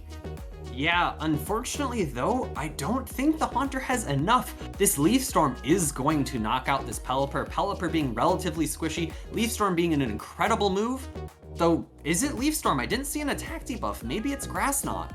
Oh, this is going to be close. This is going to be all coming down to if Weather Ball is enough. This is a non-stab Roserade Weather Ball. Does it do it? It doesn't. The Haunter gets taken out. That Roserade lifts its Rose in victory with 1 health left. Yeah, Roserade has an immense attack stat. Not the highest in Open Great League, but very, very high. And even though Weather Ball was nerfed, those Weather Ball fires, if going against a squishy Pokemon when neutral, or super effective against something that has moderate bulk, do a good amount of damage. And wait a second, Leaf Storm, if I'm not mistaken, lowers your attack, right? That was, and we have confirmation from chat, was Grass Knot, not Leaf Storm. Oh, it was Grass Knot. Okay, we missed that. It was not the Leaf Storm, and this is a bad matchup. So that Swampert gets out of there immediately, swapping into the Flygon here, and this Ferrothorn, excuse me, is just staying in and just going for a Power Whip. Yeah, this doesn't surprise me given that the Ferrothorn's also pretty strong here, and the Pelipper is in the back for that Swampert. I'm not sure if we'll see an eventual swap out, and we do see the no shield on the Earth Power. This is going to do a lot of damage. The good news is it was on a CMP, so this Mirror Shot energy is going to be wasted here. No potential farm down for the Ferrothorn, so this Ferrothorn is going to be energy dry and pretty much undercharge and the attack debuff and swapping the Pelipper. 2 wing attacks takes out the Flygon. Now we have either a Swampert or Roserade with shields up. Neither of these are looking advantageous. Yeah, lots of things happening there. I was falling behind. I don't know how you kept up, but we do have this pretty good matchup of Pelipper into Swampert. Swampert's really only, I think I saw Sludge Wave. really only to hit it with Hydro Cannons unless it's running Sludge Wave. It is running Sludge Wave. We saw a no shield of the first Hydro Cannon. My guess is since all shields are up, we'll only see Hydro Cannons and Weather Balls just to make sure that they're chipping away at each other. Yeah, and it's hard walled by these mud shots and Hydro Cannon. Like you said, there is the Sludge Wave and going for the Sludge Wave, but on the CMP here, gonna have to take this Weather Ball or commit the second Protect Shield. And this was on the CMP, so the Sludge Wave will be coming off. Does Cristo think he's just going for the double Hydro Cannon and let this go through 2 shields? No, calls it. The Sludge Wave shielded. That is an immense shield. I'm really curious to see how the final matchup of the Roserade versus the Haunter plays out. The Roserade, having so few bullet seeds to get to its charge moves, might be able to outpace that Haunter if it sneaks, but it does have to contend with 2 other Pokemon that are still alive. However, and unfortunately, I think Cristo gives up the ability to catch a charge move. Yeah, coming in on the Haunter after the Roserade came in, that Weather Ball just does so much, and a Bullet Seed, I think, was coming through, but did not sneak in, and the Shadow Punch he's not gonna get to another Shadow Punch before this Weather Ball. So this Weather Ball is gonna be able to take it. Did they go for the farm down? No, they get greedy and they try to go for the farm down. Not nearly enough. They get Shadow Punched, and now this Haunter takes out the Roserade. Yeah, that Roserade unfortunately really needed that extra energy. I understand why Diego was going for those extra bullet seeds. There was so much in the back for that Roserade to deal with. I don't think it would have been able to do it if it threw as soon as it got that Weather Ball. Right. No, exactly. Great point. Interesting matchup there. Coming down 2 games in a row, Haunter versus Roserades. And you were mentioning earlier, Roserade has one of the highest attack stats. I think Haunter one of the highest. So if it's gonna, let me restart my camera real quick. Keep freezing up. Apologies. Yeah, 2 high attack juggernauts going at it at the end. I believe that's 1-1 for this series. So we're gonna see who gets the better of each other, the Roserade or the Haunter, for game number 3 here. Yeah, chat, please correct me, but I think Haunter does have the highest attack stat besides like attack form Deoxys, maybe? I also could be wrong about that. Maybe attack form Deoxys doesn't have higher attack stat than Haunter at Great League, but yeah, Haunter basically winning CMP against anything on the opposing team. We do see a lead. It is Haunter into Flygon. This is pretty neutral, but these fast moves are going to add up on both sides. Yeah, absolutely. It's Dragon Tails versus these quick Shadow Punches, but Dragon Claw does get there pretty soon. It's only been 5 Dragon Tails is almost fainted the Haunter here. This is ridiculous, but giving up the shield on this Shadow Punch to try to go for the full farm down. I like this play for the Flygon.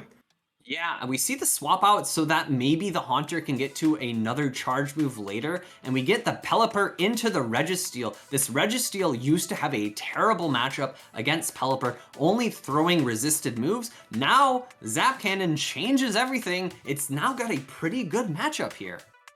Yeah, everything turned on its head. The robots are evolving. If you think you hard counter Registeel, you don't anymore, because now you take double super effective damage from these Zap Cannons. And this Registeel is probably going to try to time it right before a Weather Ball, but actually throwing it because getting near the energy cap, Zap Cannon is a very high energy move. So just going to take out this Pelipper here.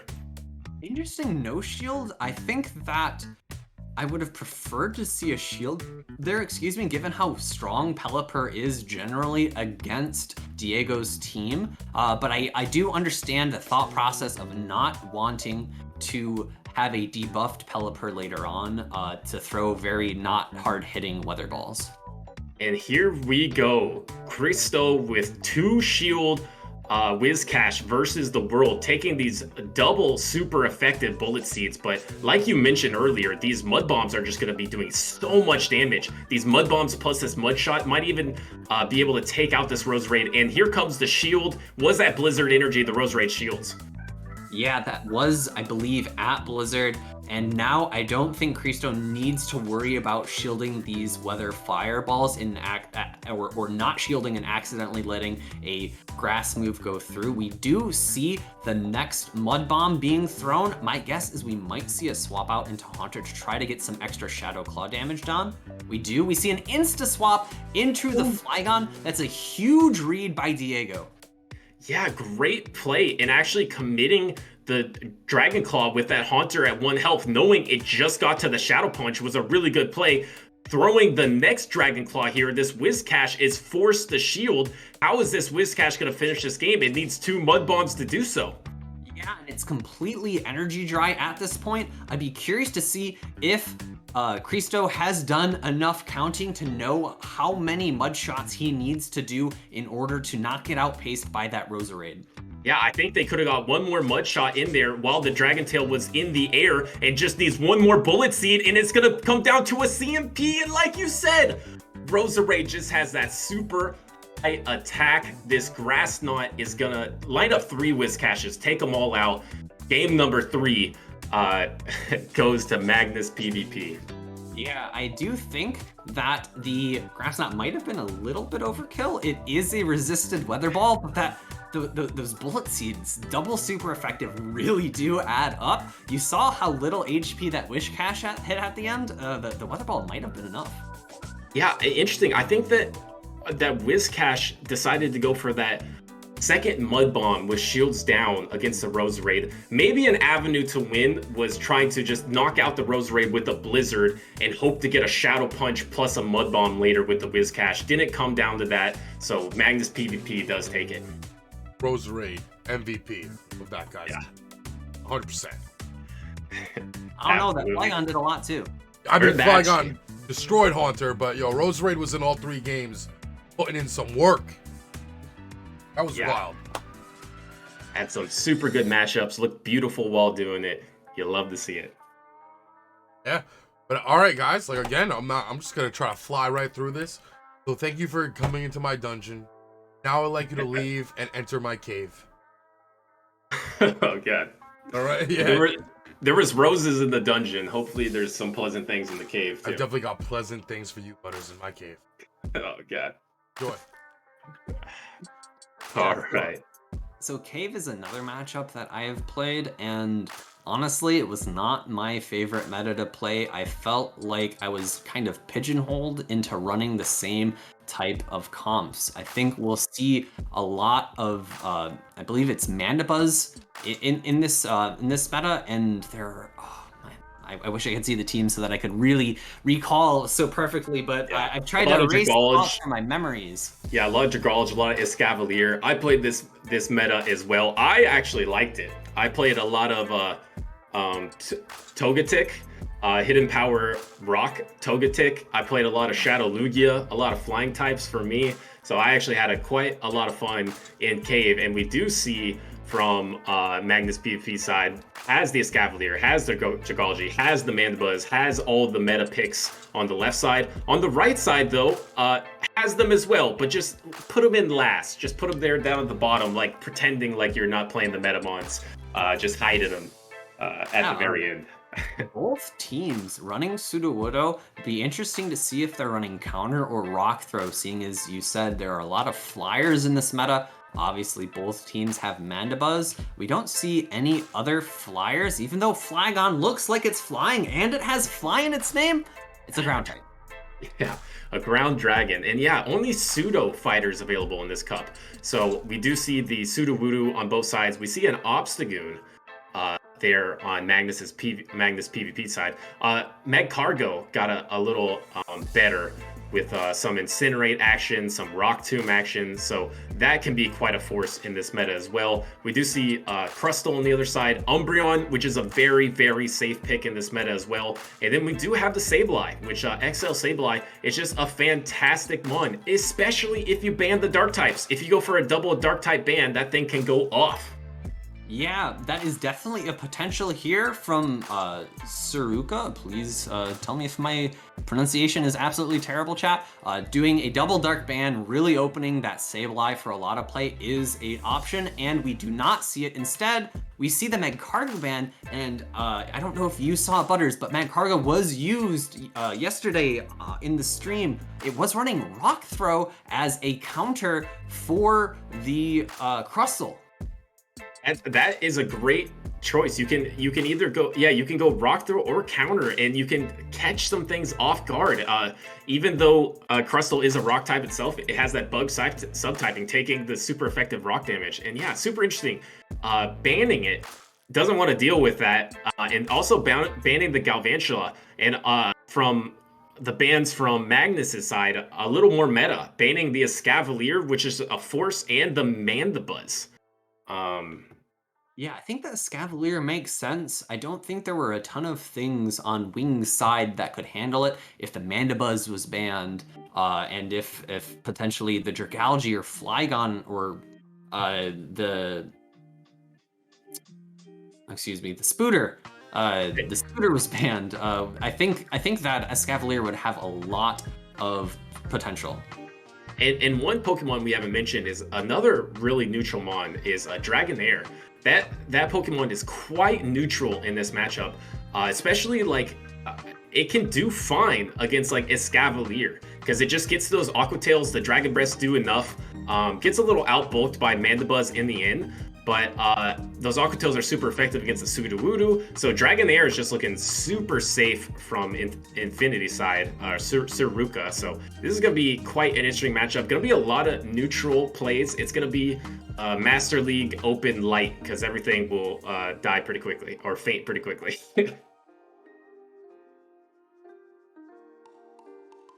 Okay, we got the Dragalge into the Air Slash Mandibuzz, and we see a Flygon Obstagoon versus a Sableye Dragonair. We do see that in the back. Yeah, so the Sableye obviously isn't going to want a matchup against that Obstagoon unless it's at a major energy advantage. But this is a pretty neutral start. We do see an Outrage being shielded by the Mandibuzz. That is a really smart call by Saruka. Yeah, huge momentum call there. If you shield an Aqua Tail, you're so far behind. If you let an Outrage go through, you're in danger of getting Dragon Tail down. So that's a huge call from the Mandibuzz. Just gonna get off these last second Aqua Tails. Not gonna threaten this tanky bird at all. This Mandibuzz is actually gonna threaten an Air Slash down at this point. Yeah, and I think we'll see it because I don't think another Aqua Tail can be reached in time. And we're going to have to see what Wings decides to get that farm on, and we see that there's an insta swap out in the hope of saving that energy for something later. That swap is coming in with the Dragonair, and it's going to be a lot of fast move damage coming from that non-Shadow Dragonair, and they're going to be able to get these Aqua Tails off, which is going to be, I'm assuming, no shielded by the Obstagoon as it's non-stab and not a great move. Yeah, I like that swap, banking 2 moves to make them more useful later instead of throwing Air Slashes into this Obstagoon here. And getting to this Night Slash before the Aqua Tail was probably gonna get to it if they went for the counter down. So had to commit that energy anyway. So throws that Night Slash, and we do see the Sableye, which is gonna have a heck of a time trying to farm down an Obstagoon. Yeah, my guess is that we see the Mandibuzz come in and a charge move being thrown immediately. This is a little bit unfortunate, but it is shielded. I'm assuming we see an insta swap out since there's still an Aerial Ace on that Mandibuzz. No, he goes for the second charge move. Very interesting, especially since a sneak could have happened and KO'd. It actually looks like it did happen, but the Dragon Tail didn't KO. Yeah, I don't know. I think maybe it didn't. I'm not sure if it didn't register. It was taking the Dragon Tail right as it goes through. But anyway, the Shadow Flygon, Alpha Thief's favorite, is getting shielded here. It has to throw the... is it going to go for the farm down and just trade the Dragon Tail? It does go for the farm down here. And it has to land 2 moves onto this Obstagoon, and it's going to be able to get to them. The foul play should be enough here. Yeah, it's a little close, but I agree. I think this foul play is going to get shielded, and then the next foul play should be a little more than enough to KO this Obstagoon, and I think that is going to be the game won for Infinity by Saruka. Wow. And Obstagoon does go back to its Pokeball. A really interesting play. Huge call to shield that outrage. Ended up getting a big farm down on the Dragalge and banking that energy for something useful later, which was basically 2 shields from a Flygon. Because Flygon does not want to take any damage, especially if it's Shadow. So really good play to save onto that energy and use it on a less bulky Mon. Yeah, I probably would have liked to see one of those charge moves saved for that Obstagoon, because the Aerial Ace probably does more damage than the foul play from the Sableye, but it ended up working out, and Wings knew the win. Wings unfortunately was still unable to beat that win condition that Saruka saw.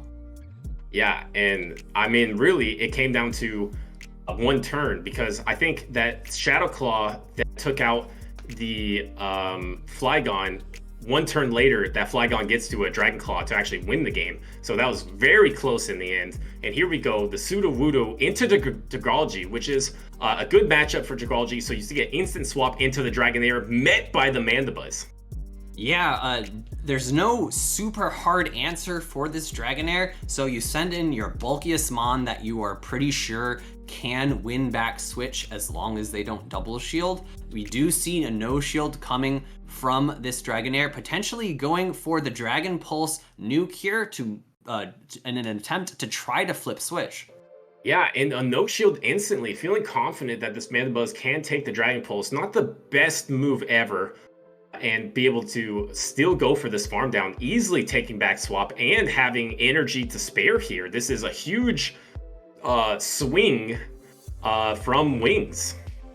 Yeah, very confident in the bulk of Mandibuzz. Doesn't care if it is the Aqua Tail or the nuke. We see an immediate throw onto the Mandibuzz. Unfortunately, it's the resisted foul play, but that actually might be beneficial in turn. Or I'm sorry, I mixed up their health burst. I thought they were going to get a farm down after.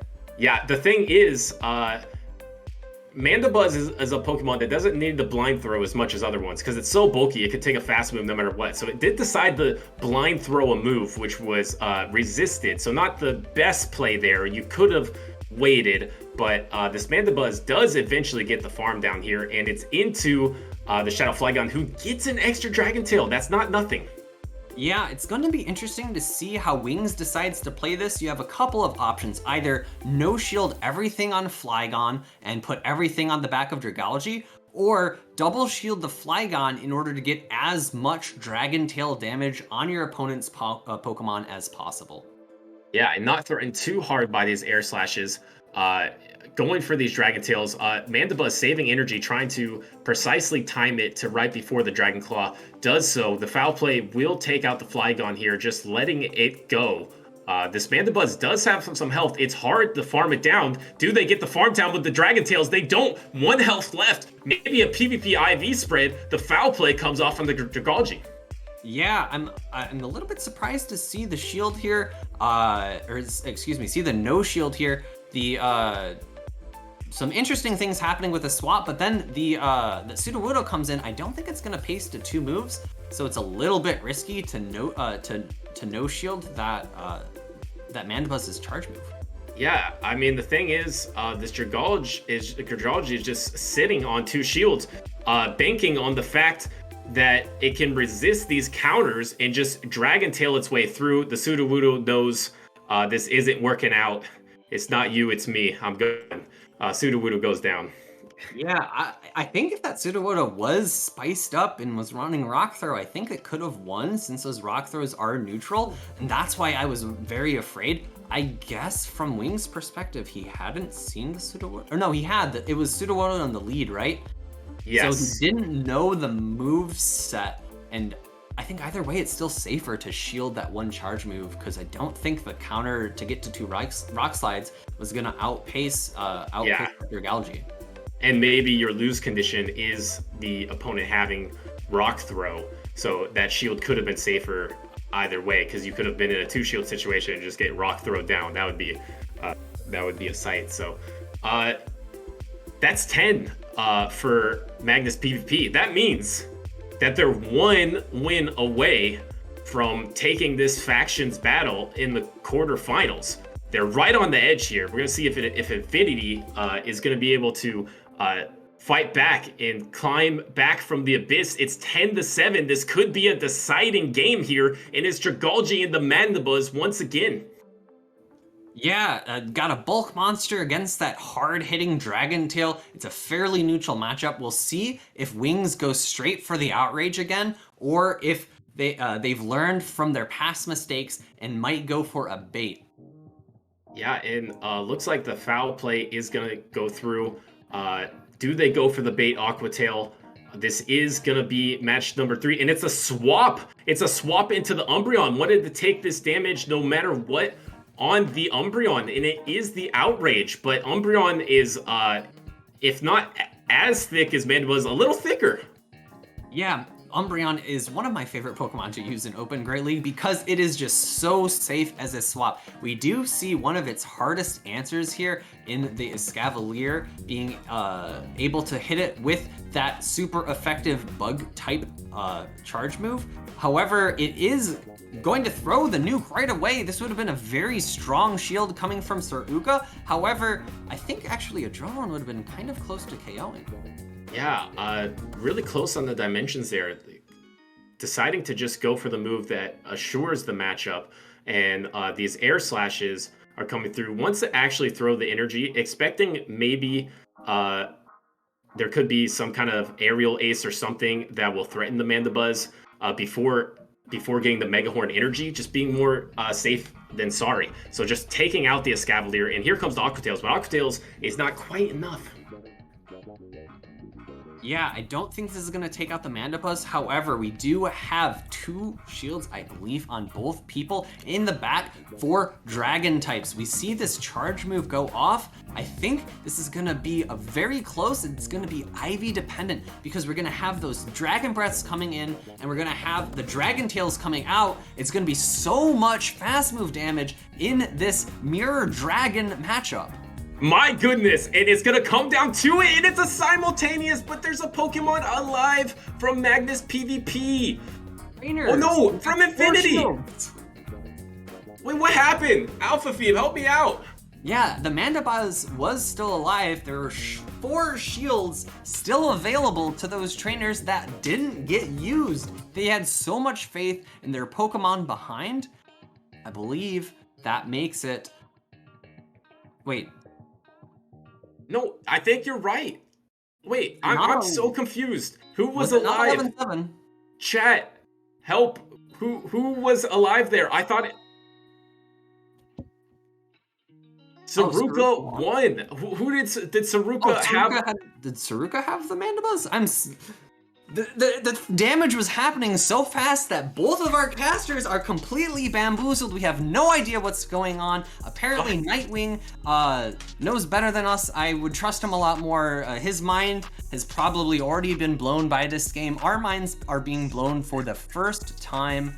I guess the Mandibuzz was on the side of the Dragonair and not on the side of the... Oh, yes, that is right. Because I thought that it was unfortunate that the Mandibuzz got to another charge move off, and then they KO'd the Flygon's second partner Pokemon, and then Manda switched out into the Dragon Breath. Yes, I blinked for a second, and it was over, and it's all clear now. I think the Dragalge threw an Aqua Tail on the Saruka Mandibuzz, and it was not quite enough. And then I believe I saw a little pause from the Dragalge, and the Mandibuzz was actually able to get in 2 air slashes and get to that foul play and barely take out the Dragalge. And then the swap happened, blink simultaneous, it's over.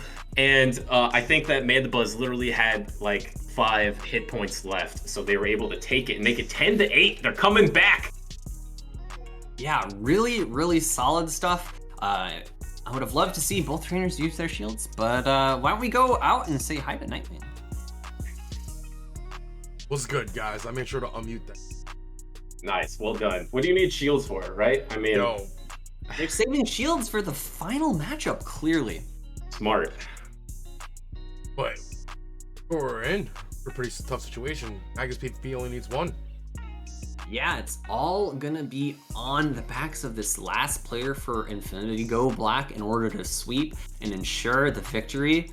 If they are unfortunately taken aback in one game and lose one game, MagnisPvP will be your winners and will move on to those final four.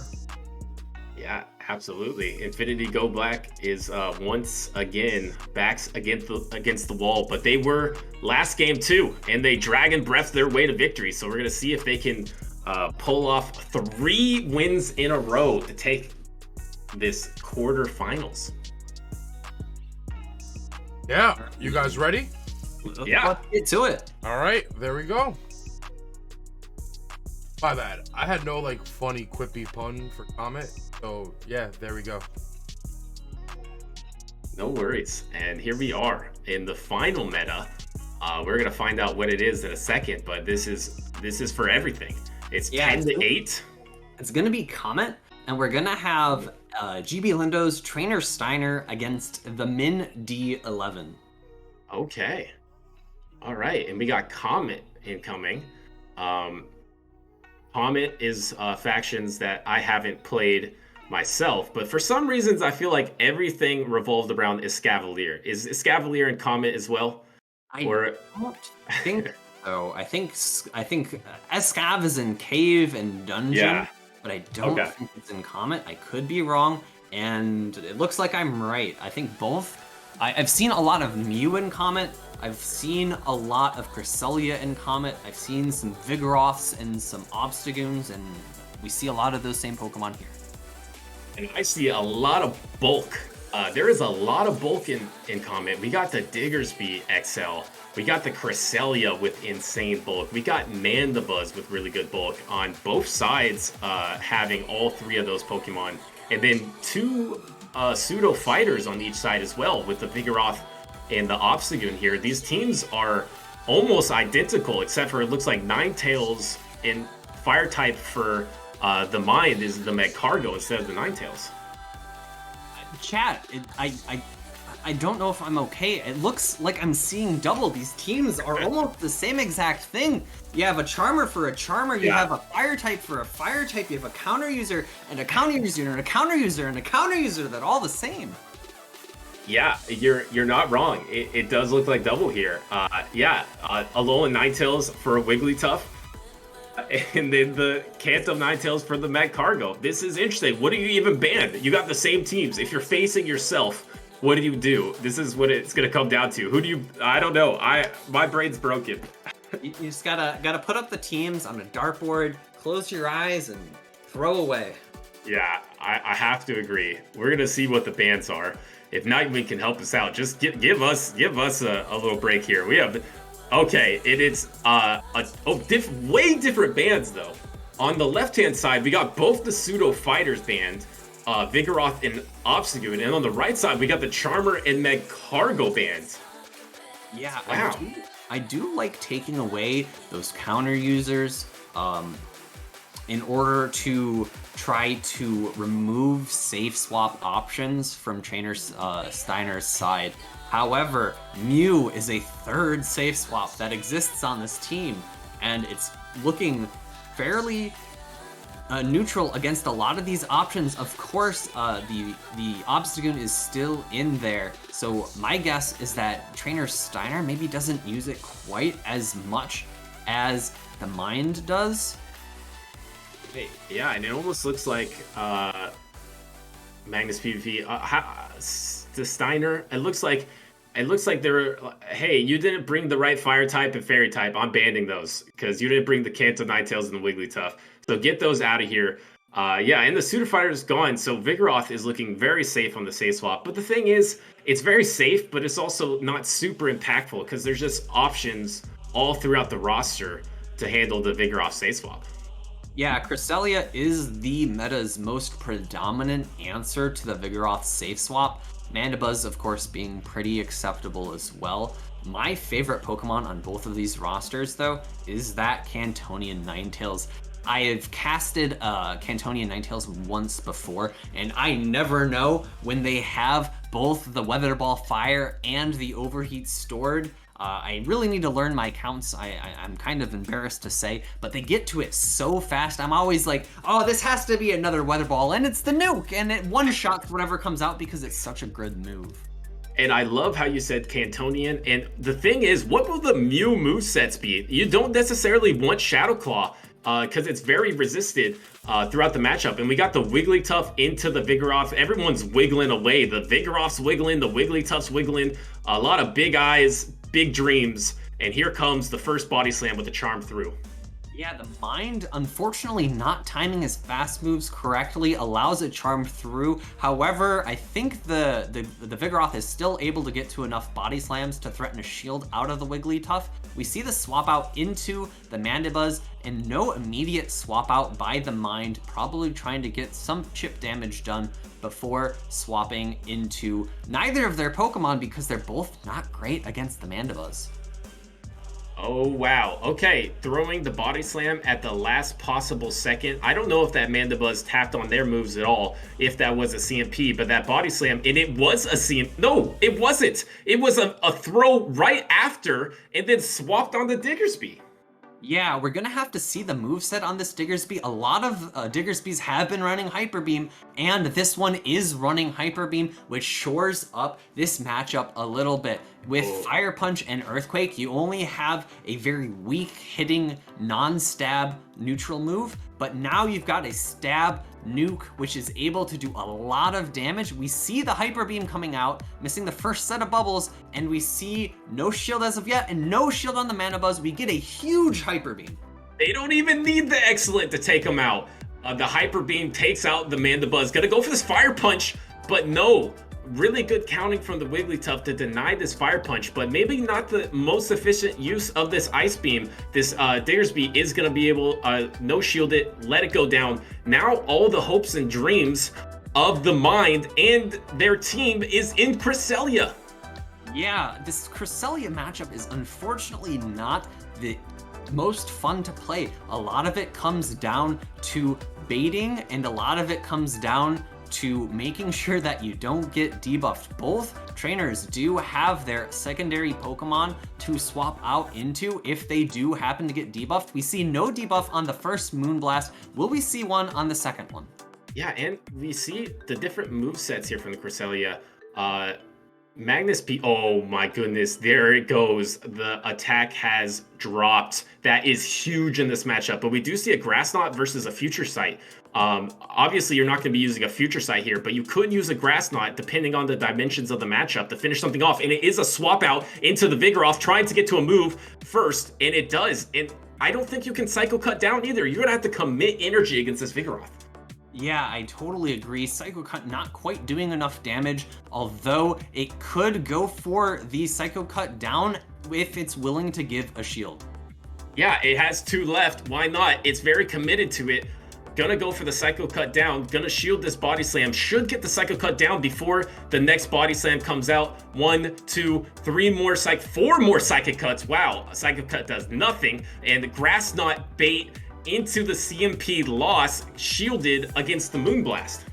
Yeah, this is going to be the advantage that Steiner has, being able to throw the slightly cheaper Grass Knot. We do not see any switch out shenanigans here. I thought I saw a switch out light, but the Grass Knot comes through.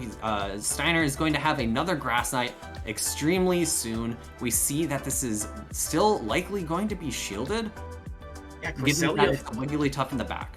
Cresselia's finally using their shields. Both shields are down. You have to get all the way to the Moonblast. You have to sack a move. You tried to sack it. You did not get it. But how does this Cresselia take out? How does it get the 2 Moonblasts? It has to Moonblast the Wigglytuff. How is it going to get a Moonblast for the Cresselia now? Yeah, this is really where Grass Knot would help. I understand wanting to bring this the Psychic type move.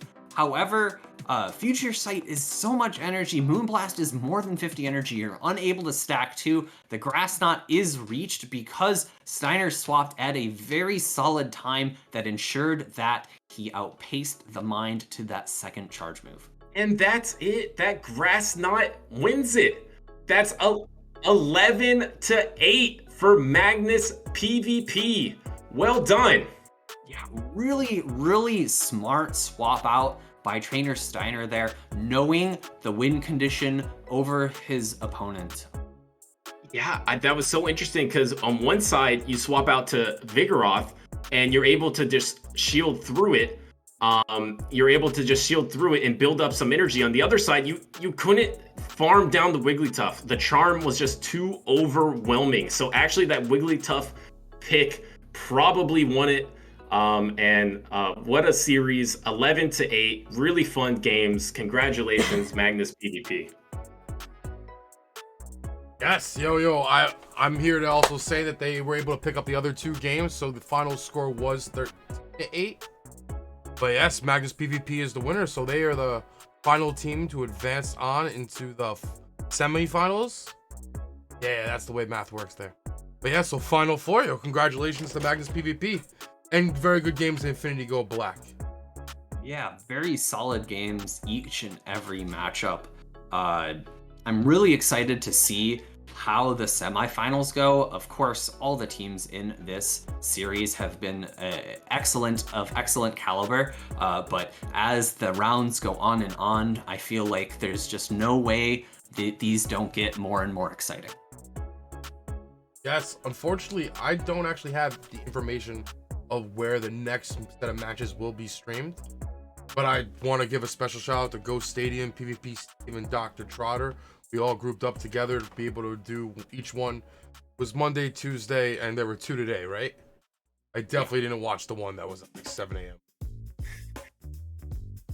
But yeah, Butters, Phoebe, also I want to big shout out to you guys. Thank you so much for doing this. You guys were amazing. Thanks for having me. Yes. Obrigado, and parabéns, MagnisPvP. Yes. Well done. Very, very well done. Bye Brazil. Check out my Portuguese t-shirt. If any Brazilian friends are left, let me know what this means in the chat. Okay. That was fun.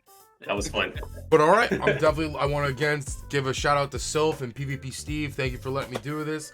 Shout out to Butters and Phoebe. You guys have Twitches. You guys have Twitters. You want to give yourselves a shout out? Tell people where to follow. I know Butters right now looking for some spicy teams to be played live on his stream so he can shoutcast them. So if you got any of that, you got to hit Butters. Yes, I will be gone the next while because I'm going to a wedding in Hawaii. But right, don't hit up Butters at all. Never mind. I appreciate the shout out. I am always looking to shoutcast some spicy teams. So hit me up anyway. Yeah. Yo, man, Butters, I'm super jealous of your Hawaii trip, but unfortunately, I am going to be stuck here in Michigan, so I will be streaming tomorrow, 8:30 p.m. to 9:30 p.m. start time. I've been so off on my schedule lately, over at twitch.tv/alphaphoebe, and then Friday, the usual stuff with my Pepega friends. We're going to be having a great time playing some... well, we're likely going to be playing some, we haven't planned it out yet, some variety games on CCO stream and then my stream after.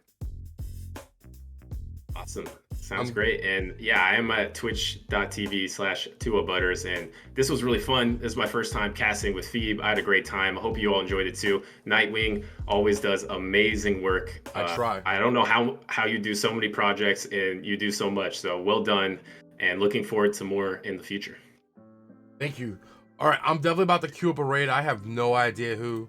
We're just going to go to the ending screen, but I want to thank you guys for watching. Thank you for sticking 2 hours and 20 minutes, yo. We're pros, guys. Yo, make sure to follow Nightwing. Can I get some followers in the chat? Hit that follow button. Thank you. Yes. Any primers? Any primers in the chat? Oh, yo, look at Phoebe, yo, hawking my own stuff. I love you, Phoebe. Braziza Twitch Prime, por favor. Fala serio. All right, but be good, guys. Peace. All right.